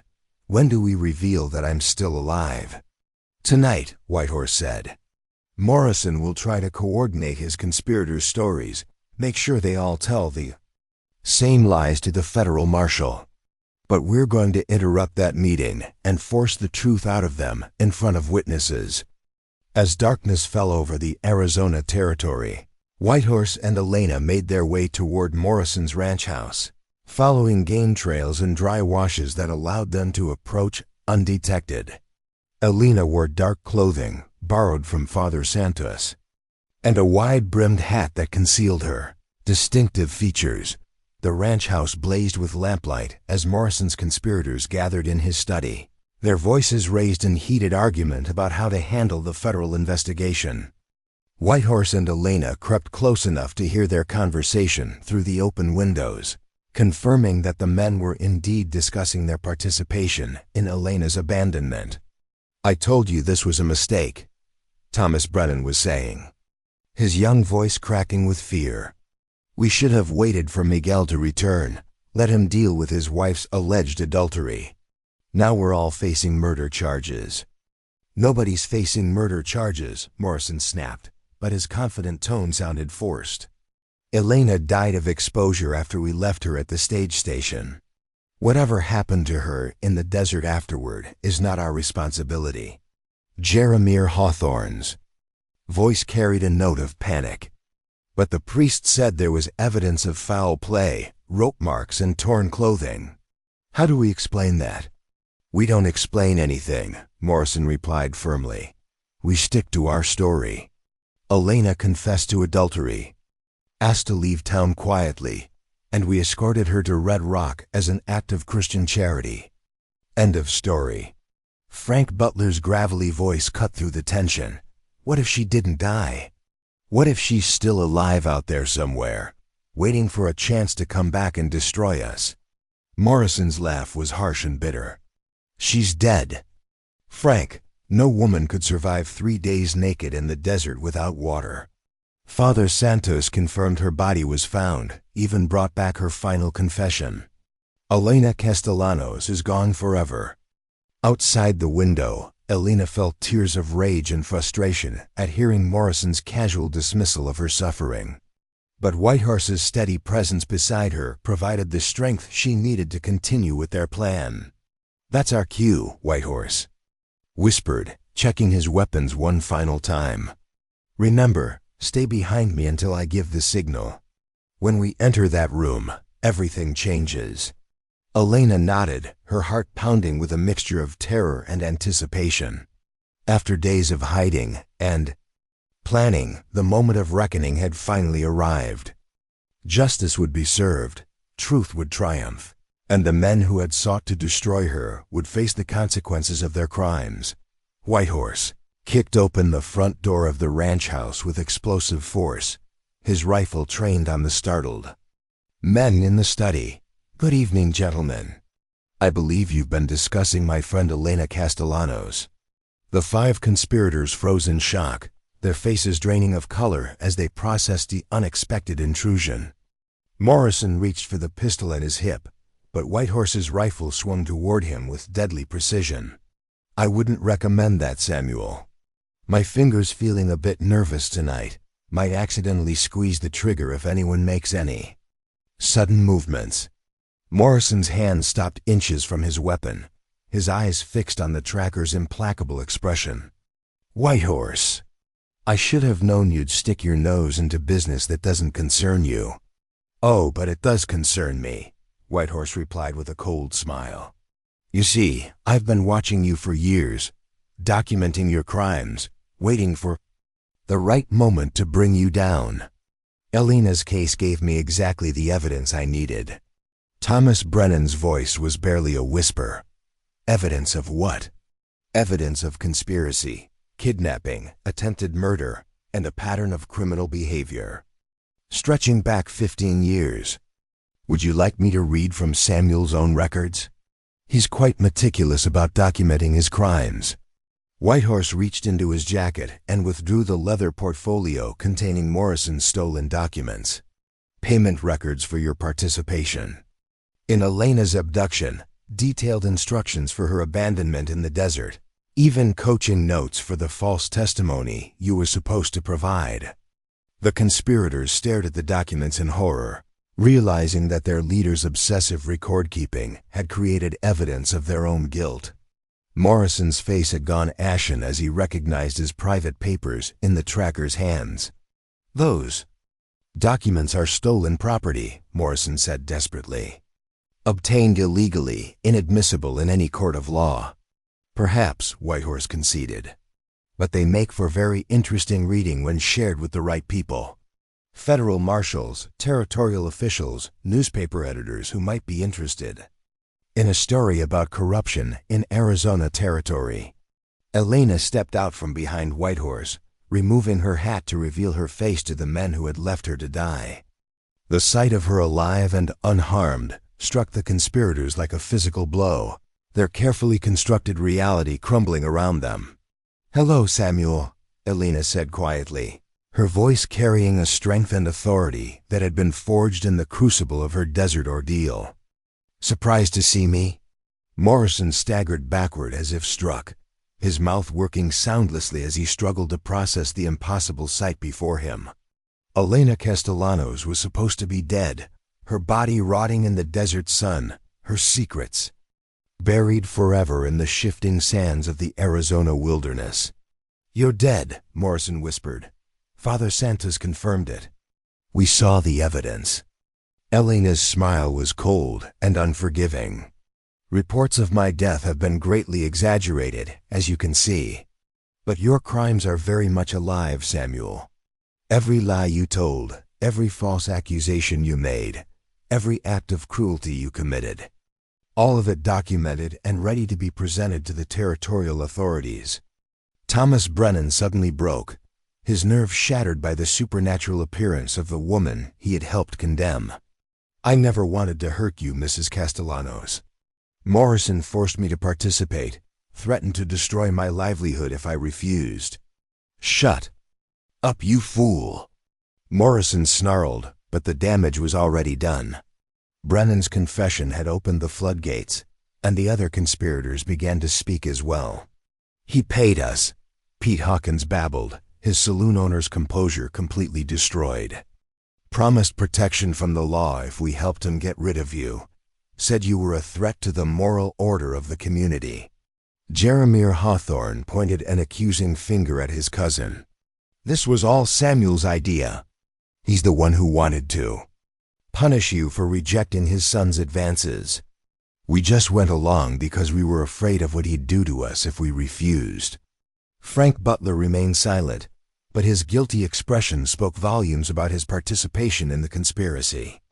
Morrison looked around at his allies in desperation, watching his carefully constructed web of influence collapse in a matter of minutes.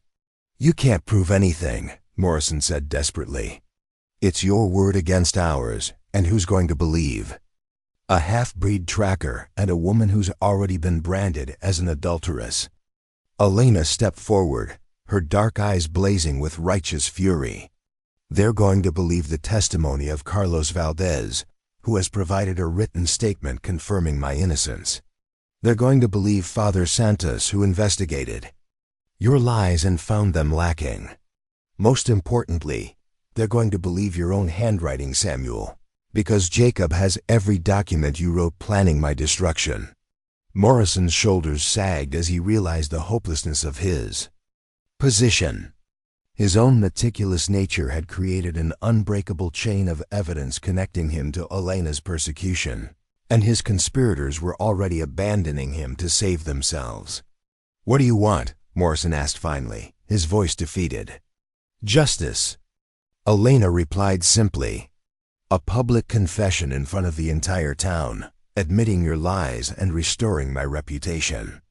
Compensation for the suffering you've caused my family, and your complete withdrawal from any position of authority in Bitter Ridge." Morrison looked around the room at his former allies, seeing only fear and betrayal in their faces.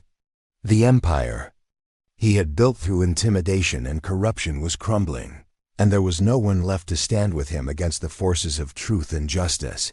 "And if I refuse?" Whitehorse's smile was predatory. "Then we release all the evidence to the territorial marshal, along with documentation of your other crimes over the past 15 years. Murder, theft, corruption, intimidation. There's enough here to see you hanged or spending the rest of your life in territorial prison." Alina added her own threat. "And I'll tell the story of your son's attempted assault, how you destroyed an innocent woman's reputation to cover for his crimes. Robert's name will be as ruined as yours, Samuel." Morrison closed his eyes, weighing his options, and finding them all equally grim. He could fight the charges and face certain conviction, or he could confess publicly and hope to salvage some small portion of his former life. "When?" he asked finally. "Tomorrow morning," Alina replied. "In the town square, in front of everyone. Who believed your lies about me? You'll tell them the truth, Samuel, all of it." As dawn broke over Bitter Ridge the next morning, word spread quickly through the community that Samuel Morrison had called for a public gathering in the town square. The rancher's haggard appearance and defeated demeanor suggested that something momentous was about to occur, and curious residents began assembling to hear whatever announcement he planned to make. Alina watched from a hiding place near the general store as Morrison climbed onto a makeshift platform constructed of wooden crates. His co-conspirators stood nearby, under guard by several territorial deputies who had arrived during the night, their presence lending official weight to the proceedings. Father Santos stood beside the platform, his weathered face grave but satisfied, as he prepared to witness the vindication of the woman he had known to be innocent from the beginning. Dr. Warren was present as well, along with many other residents who had doubted Morrison's version of events. "Citizens of Bitter Ridge," Morrison began, his voice cracking with emotion and defeat. "I have gathered you here this morning to confess to crimes I have committed against one of our community members, and to beg forgiveness for the lies I have spread." A murmur of shock rippled through the assembled crowd as Morrison's words sank in. Many had come expecting some routine announcement about ranch business or community affairs, not a public confession of wrongdoing. "Elena Castellanos," Morrison continued, "is an innocent woman whom I falsely accused of adultery. I orchestrated a conspiracy to destroy her reputation and drive her from our community, using lies and fabricated evidence to turn you all against her." The crowd's murmur grew louder as people began to grasp the implications of Morrison's confession. Elena stepped out from her hiding place, removing the shawl that had concealed her features, revealing herself to the assembled townspeople, who gasped in amazement at her unexpected appearance. "Mrs. Castellanos is alive," Morrison admitted, his voice barely audible. "My men and I abandoned her in the desert to die, but she survived through her own strength and the help of others." The stories of her confession and voluntary departure were complete fabrications designed to cover our crimes. Elena walked slowly through the crowd toward the platform, noting the mixture of shame and relief on the faces of neighbors who had shunned her just days earlier. Some wept openly at the realization of their participation in an innocent woman's persecution, while others stared at her with wonder as if she had returned from the grave. "I confess," Morrison continued, "to conspiracy, kidnapping, attempted murder, and perjury. I confess to destroying the reputation of an innocent woman to protect my son from the consequences of his inappropriate behavior. I confess to using my wealth and influence to corrupt the processes of justice in this community." The confession continued for nearly an hour as Morrison detailed his crimes with the same meticulous precision he had used in planning them. When he finished, he stepped down from the platform and submitted himself to the custody of the territorial deputies, who placed him in shackles for transport to the territorial prison. Elena found herself surrounded by townspeople seeking forgiveness for their participation in her persecution. Many wept as they apologized for believing Morrison's lies, for shunning her when she needed support, for allowing fear and prejudice to overcome their Christian duty to seek truth and show mercy. But Elena's thoughts were focused on one person who had not yet appeared in the crowd. Miguel was nowhere to be seen, and she wondered if her husband would be able to forgive himself for doubting her innocence. even if he could forgive her for the deception she had been forced to practice. As the crowd began to disperse, Elena saw a familiar figure approaching from the direction of their home. Miguel walked slowly, his face showing the devastating toll that doubt and grief had taken on his spirit. When their eyes met across the town square, Elena saw love and shame warring in her husband's expression. "Elena," Miguel whispered as he reached her side, "can you ever forgive me for doubting you? For believing those lies when I should have trusted the woman I love more than life itself?" Elena took her husband's hands in hers, feeling the calluses earned through honest labor, seeing the tears that marked his weathered cheeks. "There's nothing to forgive, Miguel. Morrison's lies were very convincing, and I was presumed dead. You had every reason to believe what the entire town was telling you." Their embrace in the center of Bitter Ridge's town square marked not just the reunion of husband and wife, but the triumph of truth over deception, justice over corruption, and love over the forces that had sought to destroy their family. Samuel Morrison's reign of terror was over, his empire built on intimidation and lies reduced to ruins. But more importantly, Elena Castellanos had reclaimed her life, her reputation, and her place in a community that had learned a valuable lesson about the dangers of rushing to judgment and the power of redemption. 6 months had passed since Samuel Morrison's public confession and arrest, and the town of Bitter Ridge bore little resemblance to the community that had once cowered under his influence. The changes were visible everywhere, in the faces of people who walked the streets with renewed dignity, in the businesses that now operated without fear of Morrison's economic intimidation, and in the very atmosphere of a place where truth had finally triumphed over corruption.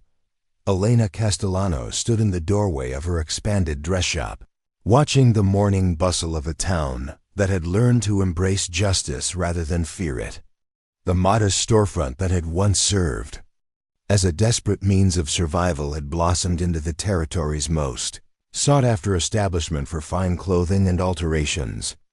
Women traveled from as far as Phoenix and Tucson to commission Elena's exquisite needlework, drawn not only by her skill but by the inspiring story of her survival and vindication. The transformation of Elena's circumstances was perhaps the most dramatic of all the changes that had swept through Bitter Ridge.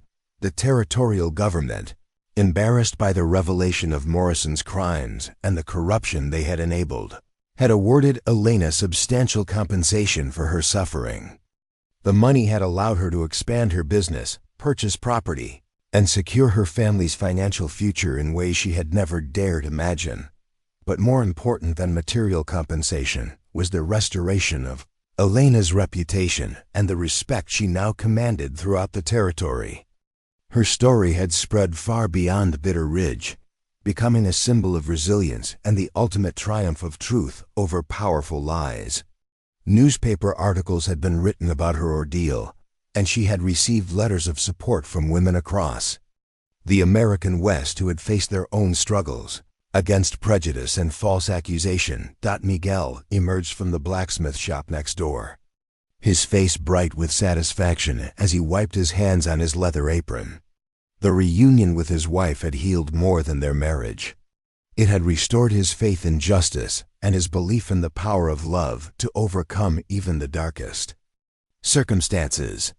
Their relationship had grown stronger through the crucible of Morrison's persecution, forged into something unbreakable by their shared commitment to truth and mutual support. "The new horseshoes for the Martinez Ranch are ready," Miguel announced, embracing Elena with the easy affection of a man who never again took his wife's presence for granted. "Carlos will be by this afternoon to collect them and settle his account." Elena smiled at the mention of Carlos Martinez, the young rancher who had purchased a significant portion of Morrison's former holdings when they were sold to satisfy his legal debts and compensate his victims. Martinez represented the new generation of leaders emerging in Bitter Ridge, honest, hardworking people who valued integrity over intimidation and community cooperation over individual power. The dissolution of Morrison's empire had created opportunities for many families who had previously been excluded from prosperity by his monopolistic practices. Mexican and Apache families that had been marginalized now found themselves welcomed as equal partners in the community's economic life. The rigid social hierarchies that Morrison had enforced through fear and prejudice had given way to a more inclusive society where merit mattered more than heritage. Rosa and Diego should be arriving on the afternoon stage, Elena said, checking the small watch that now hung from a chain at her waist, not the pocket watch that had belonged to her father-in-law, which rested in a place of honor in their home, but a new timepiece gifted by the grateful women of Bitter Ridge. I can hardly believe 6 months have passed since we sent them. The children's return from their aunt's care in Prescott would complete the healing of Elena's family, restoring the bonds that Morrison's conspiracy had threatened to destroy forever. Rosa, now 12, and Diego, 10, had been shielded from the worst details of their mother's ordeal, but they were old enough to understand that something terrible had been overcome, and that their family had emerged stronger than before. Miguel's expression grew serious as he considered the challenges that still lay ahead. Have you decided what to tell them about what happened? They'll hear stories, and some people will always believe that where there's smoke, there must have been fire. Elena nodded thoughtfully. She had wrestled with this question for months, balancing her desire to protect her children's innocence against their need to understand the complex world they would inherit. I'll tell them the truth, adapted for their understanding. They need to know that sometimes good people are accused of terrible things by those who seek to harm them, but that truth has a way of emerging when we refuse to surrender our faith and dignity. The conversation was interrupted by the arrival of Jacob Whitehorse, who had become a regular visitor to the Castellanos household, despite his naturally solitary nature. The tracker's relationship with Elena and Miguel had evolved from alliance of necessity to genuine friendship, bound together by their shared experience of overcoming Morrison's tyranny. Whitehorse carried news that would have far-reaching implications for everyone who had suffered under Morrison's rule. The territorial court has reached its final decision regarding Morrison's assets, he announced. The judge has ordered the sale of his remaining properties, with proceeds to be distributed among his victims according to a compensation formula developed by the territorial attorney general. Elena felt a mixture of satisfaction and sadness at this news. Justice demanded that Morrison's victims receive compensation for their suffering, but she knew that no amount of money could restore the lives that had been destroyed, or the trust that had been shattered by his decades of corruption and violence. What about the Chiricahua families who lost relatives in the attack on your settlement? Elena asked, remembering Whitehorse's tragic loss of his wife and unborn child. Will they receive recognition and compensation for Morrison's crimes? Whitehorse's weathered face showed a glimmer of satisfaction. The territorial government has officially acknowledged Morrison's responsibility for the massacre and has established a fund to support the surviving families. It won't bring back the dead, but it represents the first time the government has admitted that crimes were committed against my people. In the name of progress and development, the recognition of Morrison's crimes against the Apache community had broader implications beyond individual compensation. It established legal precedents that would make it more difficult for future land grabbers to use violence and fraud to dispossess native communities of their traditional territories.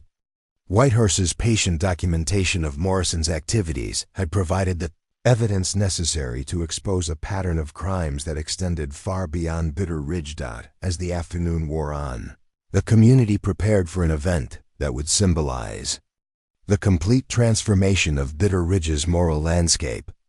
The town council, now composed of honest citizens rather than Morrison's cronies, had voted to rename the main street in honor of Elena Castellanos, recognizing her courage and the injustices she had overcome. The dedication ceremony would take place in the town square where Morrison had made his public confession 6 months earlier. But this time, The gathering would celebrate redemption rather than witness the fall of a tyrant.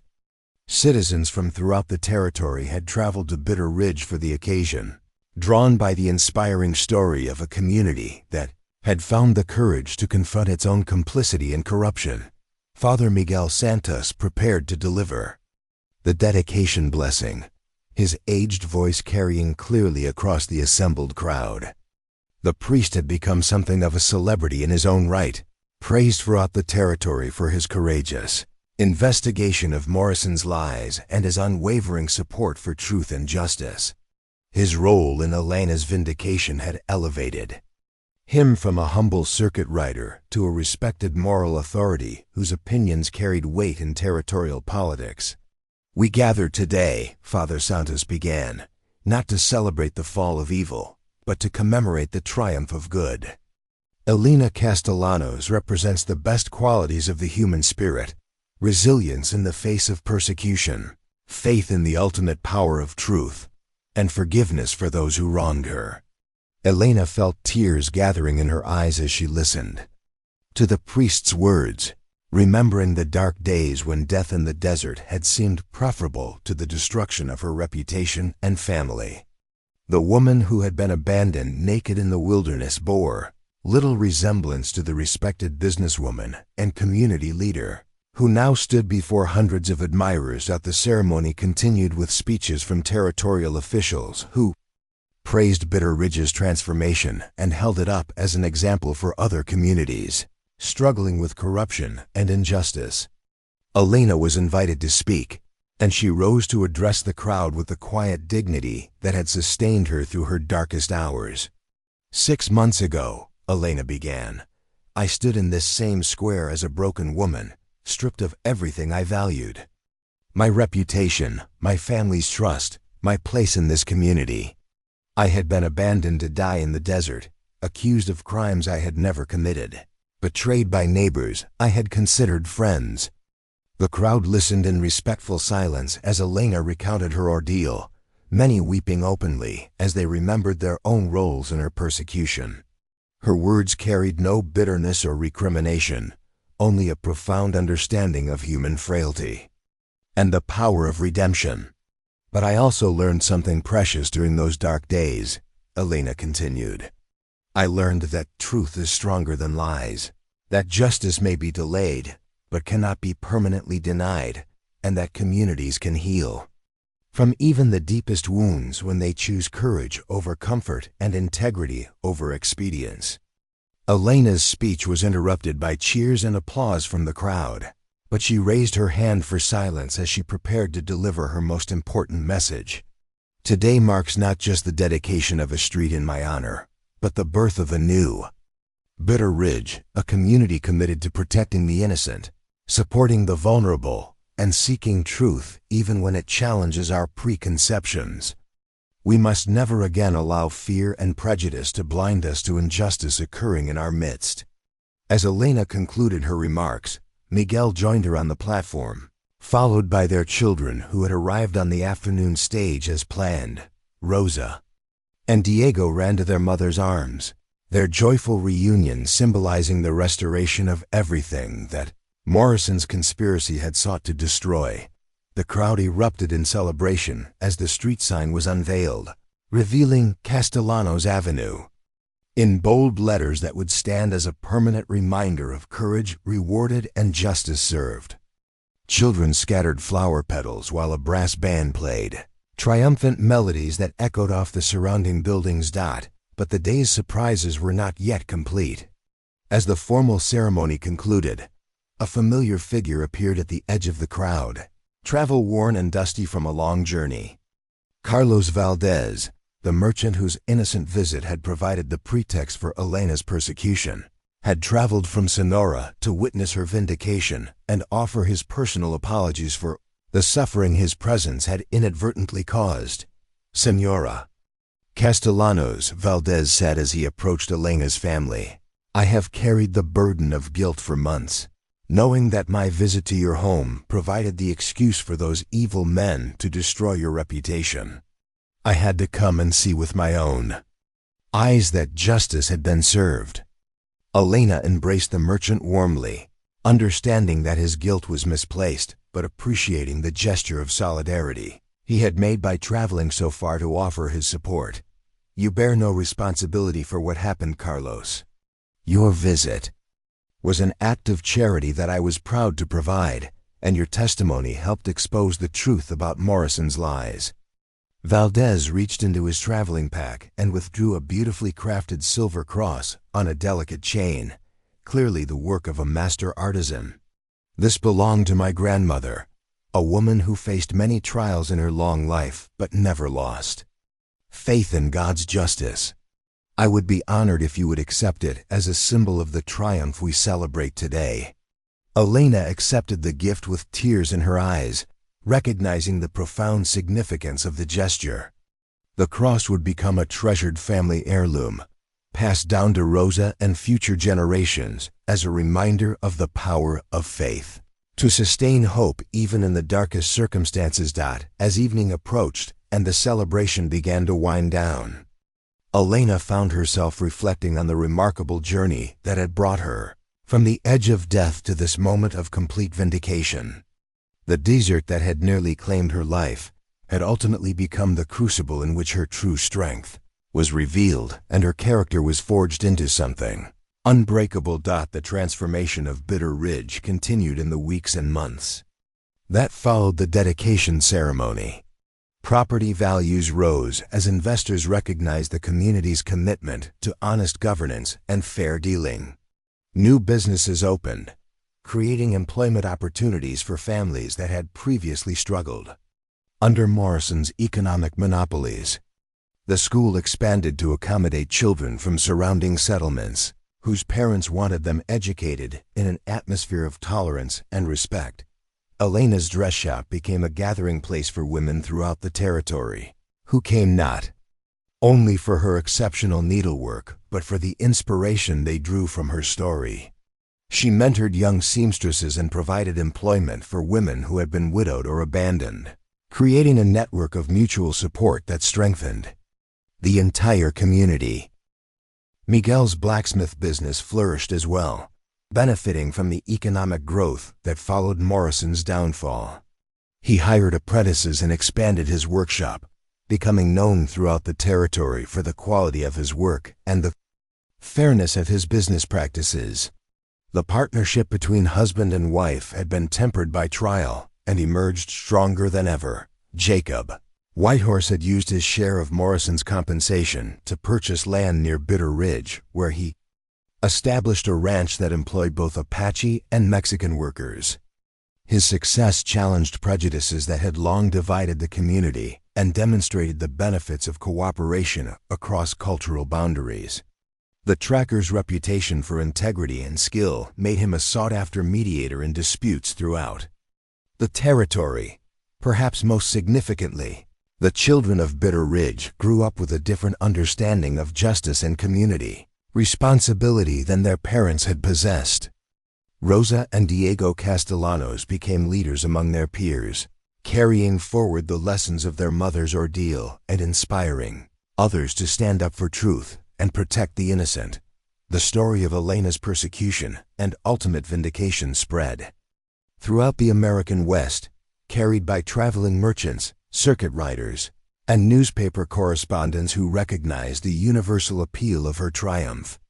Women facing their own struggles against injustice drew inspiration from her example, while communities grappling with corruption found hope in Bitter Ridge's transformation. Samuel Morrison himself had been sentenced to 15 years in territorial prison, his empire dismantled and his reputation destroyed beyond any possibility of redemption. His son Robert had fled Arizona territory shortly after his father's arrest, reportedly seeking anonymity in California, where his family's shame might not follow him. The Morrison name had become synonymous with corruption and cruelty, a cautionary tale told to warn against the dangers of unchecked power. But Elena's legacy was one of hope rather than retribution, forgiveness rather than revenge. She had chosen to build rather than destroy, to heal rather than perpetuate cycles of hatred and mistrust. Her example had transformed not only Bitter Ridge, but the broader understanding of how communities could confront and overcome systemic injustice. As the first anniversary of Morrison's arrest approached, Elena stood once again in the town square, this time surrounded by friends and admirers who had gathered to celebrate the progress they had achieved together. The scared and broken woman who had been abandoned in the desert was now a distant memory, replaced by a confident leader whose influence extended far beyond her own community. A year ago, Elena told the assembled crowd, "We learned that truth is more powerful than lies, that courage can overcome corruption, and that communities united in pursuit of justice can achieve remarkable transformations. But our work is not finished, and it never will be.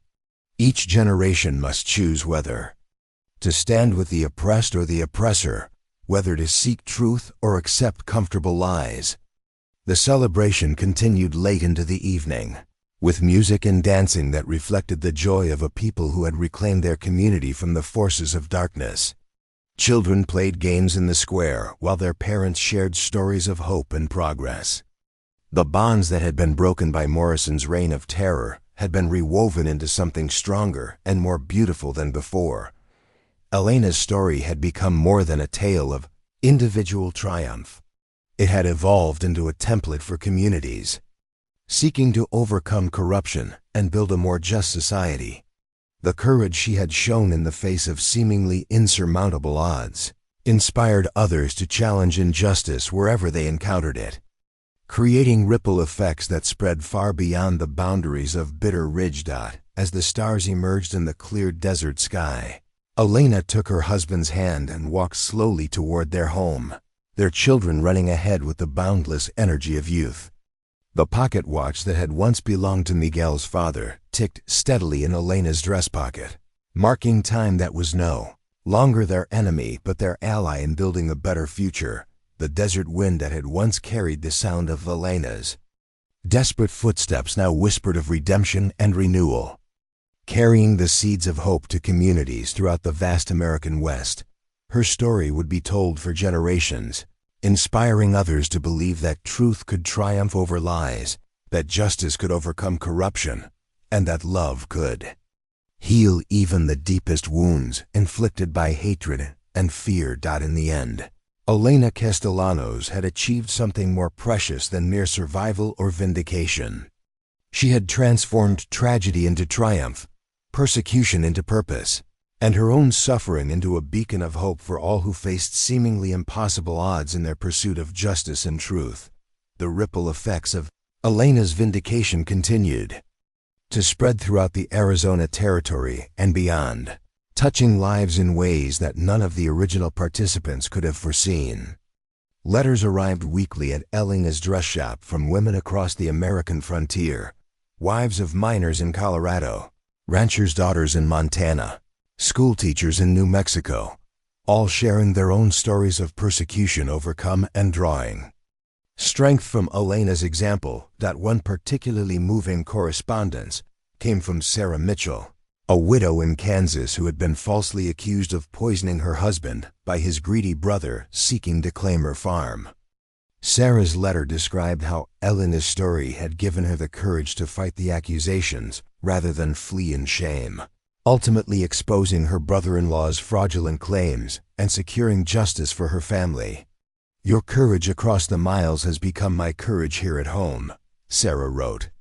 "When I felt ready to surrender to despair, I remembered the woman who walked naked through the desert rather than accept injustice, and I found strength I never knew I possessed." Elena treasured these letters, recognizing that her ordeal had somehow become a catalyst for justice, far beyond the boundaries of Bitter Ridge. She began corresponding regularly with women facing similar challenges, offering advice, encouragement, and sometimes financial assistance from her growing prosperity. The territorial government had taken notice of Bitter Ridge's remarkable transformation, sending officials to study the community's methods of combating corruption and implementing reforms. Elena found herself invited to speak at territorial conventions and women's gatherings, sharing her insights about resilience, community building, and the importance of supporting those who faced false accusations. During one such speaking engagement in Phoenix, Elena met Martha Williams, a prominent suffragette who recognized the broader political implications of Elena's story. "Your experience illustrates perfectly why women need legal protections and political representation," Martha explained over dinner following Elena's presentation. "If women had been serving on juries, sitting as judges, or holding elected office, Morrison's conspiracy might never have succeeded." This conversation opened Elena's eyes to the systemic nature of the injustices she had faced. While her personal vindication was complete, the structures that had enabled Morrison's persecution of vulnerable community members remained largely intact throughout the territory. Women still could not vote, serve on juries, or hold most public offices. Mexican and Apache families continued to face discrimination in many communities. Despite their legal rights as citizens or treaty partners, Elena began to see her platform and influence as tools for broader social change rather than simply personal triumph. She started organizing women's groups and communities throughout the territory, teaching them to recognize and resist the kind of systematic oppression that had nearly destroyed her own life. Meanwhile, the legal ramifications of Morrison's case continued to unfold in territorial courts. Thomas Brennan, who had been the first to confess his role in Elena's persecution, received a reduced sentence in exchange for his cooperation with territorial investigators. He used his time in prison to reflect on his actions and emerged as an advocate for criminal justice reform. Speaking to young men about the dangers of following corrupt leaders, Jeremiah Hawthorne faced a more complex legal situation due to his family relationship with Morrison and his role as an unofficial magistrate. His conviction on charges of conspiracy and abuse of office resulted in a 5-year prison sentence and permanent disbarment from legal practice. The case established important precedents about the accountability of judicial officials who participated in corruption. Frank Butler and Pete Hawkins received shorter sentences but faced social ostracism that proved as punishing as their legal penalties. Butler left Arizona Territory upon his release, seeking anonymity in the California goldfields. Hawkins lost his saloon and struggled to rebuild his reputation, eventually finding work as a laborer in mining camps, where his past was unknown. The varying fates of Morrison's co-conspirators provided Elena with opportunities to demonstrate the power of forgiveness and redemption. When Thomas Brennan was released from prison, Elena offered him employment in her expanded business operations, recognizing his genuine remorse and desire to make amends. His gratitude and loyalty proved that even those who had participated in injustice could be transformed through mercy and second chances. Dr. Warren, who had initially wavered in his support for Elena but ultimately stood with truth, became one of her closest advisors and friends. His medical practice flourished as community trust was restored, and he used his position to advocate for improved healthcare services for Mexican and Apache families who had previously been excluded from quality medical care. The economic transformation of Bitter Ridge accelerated as word spread about the community's commitment to honest governance and inclusive prosperity. The Territorial Railroad announced plans to extend a spur line to the town, recognizing its potential as a regional commercial center. Mining companies began serious exploration of mineral deposits in the surrounding mountains, confident that they would receive fair treatment from local authorities. Elena's business empire expanded beyond her original dress shop to include a general merchandise store, a small hotel for traveling business people, and a workshop where young women learned valuable trades like bookkeeping and telegraph operation. Her success challenged prevailing assumptions about women's capabilities in business and inspired other female entrepreneurs throughout the territory. The educational opportunities in Bitter Ridge improved dramatically as well. Elena used her influence to recruit qualified teachers from eastern cities, offering competitive salaries and the promise of working in a community committed to progress and tolerance. The school curriculum expanded to include practical subjects like agriculture and commerce, alongside traditional academic disciplines. Most importantly, the children of all backgrounds, Anglo, Mexican, and Apache, learned together in integrated classrooms where mutual respect was taught as a fundamental value. Rosa and Diego Castellanos emerged as natural leaders among their peers, carrying forward their mother's legacy of courage and compassion into the next generation. The anniversary celebrations of Morrison's downfall became annual events that drew visitors from across the territory and beyond. What had begun as a simple commemoration evolved into a week-long festival celebrating justice, community cooperation, and the triumph of good over evil. Merchants, craftspeople, and performers traveled great distances to participate in festivities that showcased the best aspects of frontier life. Alina used these gatherings to establish what she called circles of truth, support networks for women facing persecution or discrimination in their own communities. These circles provided practical assistance, legal advice, and emotional support for members dealing with challenges ranging from domestic violence to property disputes to false accusations. The success of the circles of truth led to the establishment of a formal organization, the Southwestern Women's Protective Association, with Elena serving as its founding president. The association maintained correspondence networks, funded legal defense for wrongly accused women, and lobbied territorial authorities for legal reforms that would provide better protection for vulnerable community members. Jacob Whitehorse's ranch became a model for multicultural cooperation and sustainable land management. His innovative approaches to cattle ranching, developed through combinations of Apache traditional knowledge and modern techniques, attracted attention from agricultural experts and government officials interested in promoting successful settlement patterns. Whitehorse also served as an unofficial ambassador between Apache communities and territorial authorities, helping to negotiate agreements that protected traditional hunting and gathering rights while accommodating the needs of expanding settlement. His reputation for honesty and fairness made him a trusted mediator in disputes that might otherwise have escalated into violence. Father Miguel Santos continued his circuit riding ministry, but his role expanded to include mediation services and community organizing assistance. His experience with Elena's case had taught him the importance of proactive intervention when communities faced moral crises, and he developed training programs for local religious leaders about recognizing and combating systematic injustice. Priest's influence extended into territorial politics as well, where he advocated for laws protecting religious minorities and ensuring equal treatment regardless of ethnic background.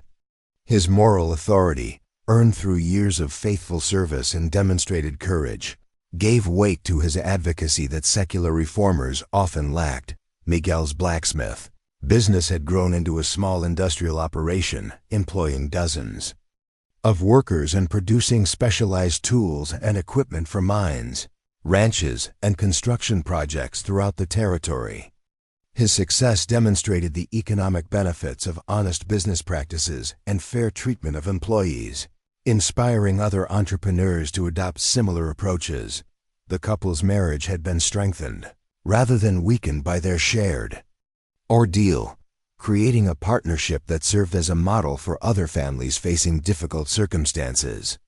Their public displays of mutual support and affection challenged prevailing assumptions about gender roles and demonstrated the power of genuine equality in intimate relationships.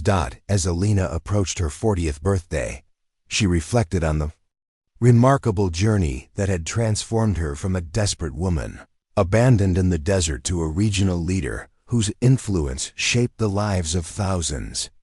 The scars of her ordeal remained, both physical and emotional, but they had become sources of strength rather than shame. The silver cross given to her by Carlos Valdez had become her most treasured possession, worn daily as a reminder of the faith that had sustained her through her darkest hours. She often touched the cross during difficult moments, drawing strength from its symbolism and from the memory of all those who had supported her quest for justice. Elena's story had been documented by territorial historians and newspaper correspondents, ensuring that future generations would understand the importance of vigilance against corruption and the power of communities united in pursuit of truth. Books about her experience were distributed throughout the American West, inspiring countless readers to stand up for justice in their own circumstances. The legacy of Elena's triumph extended beyond individual inspiration to create lasting institutional changes throughout the Arizona Territory. Legal reforms provided better protection for accused persons.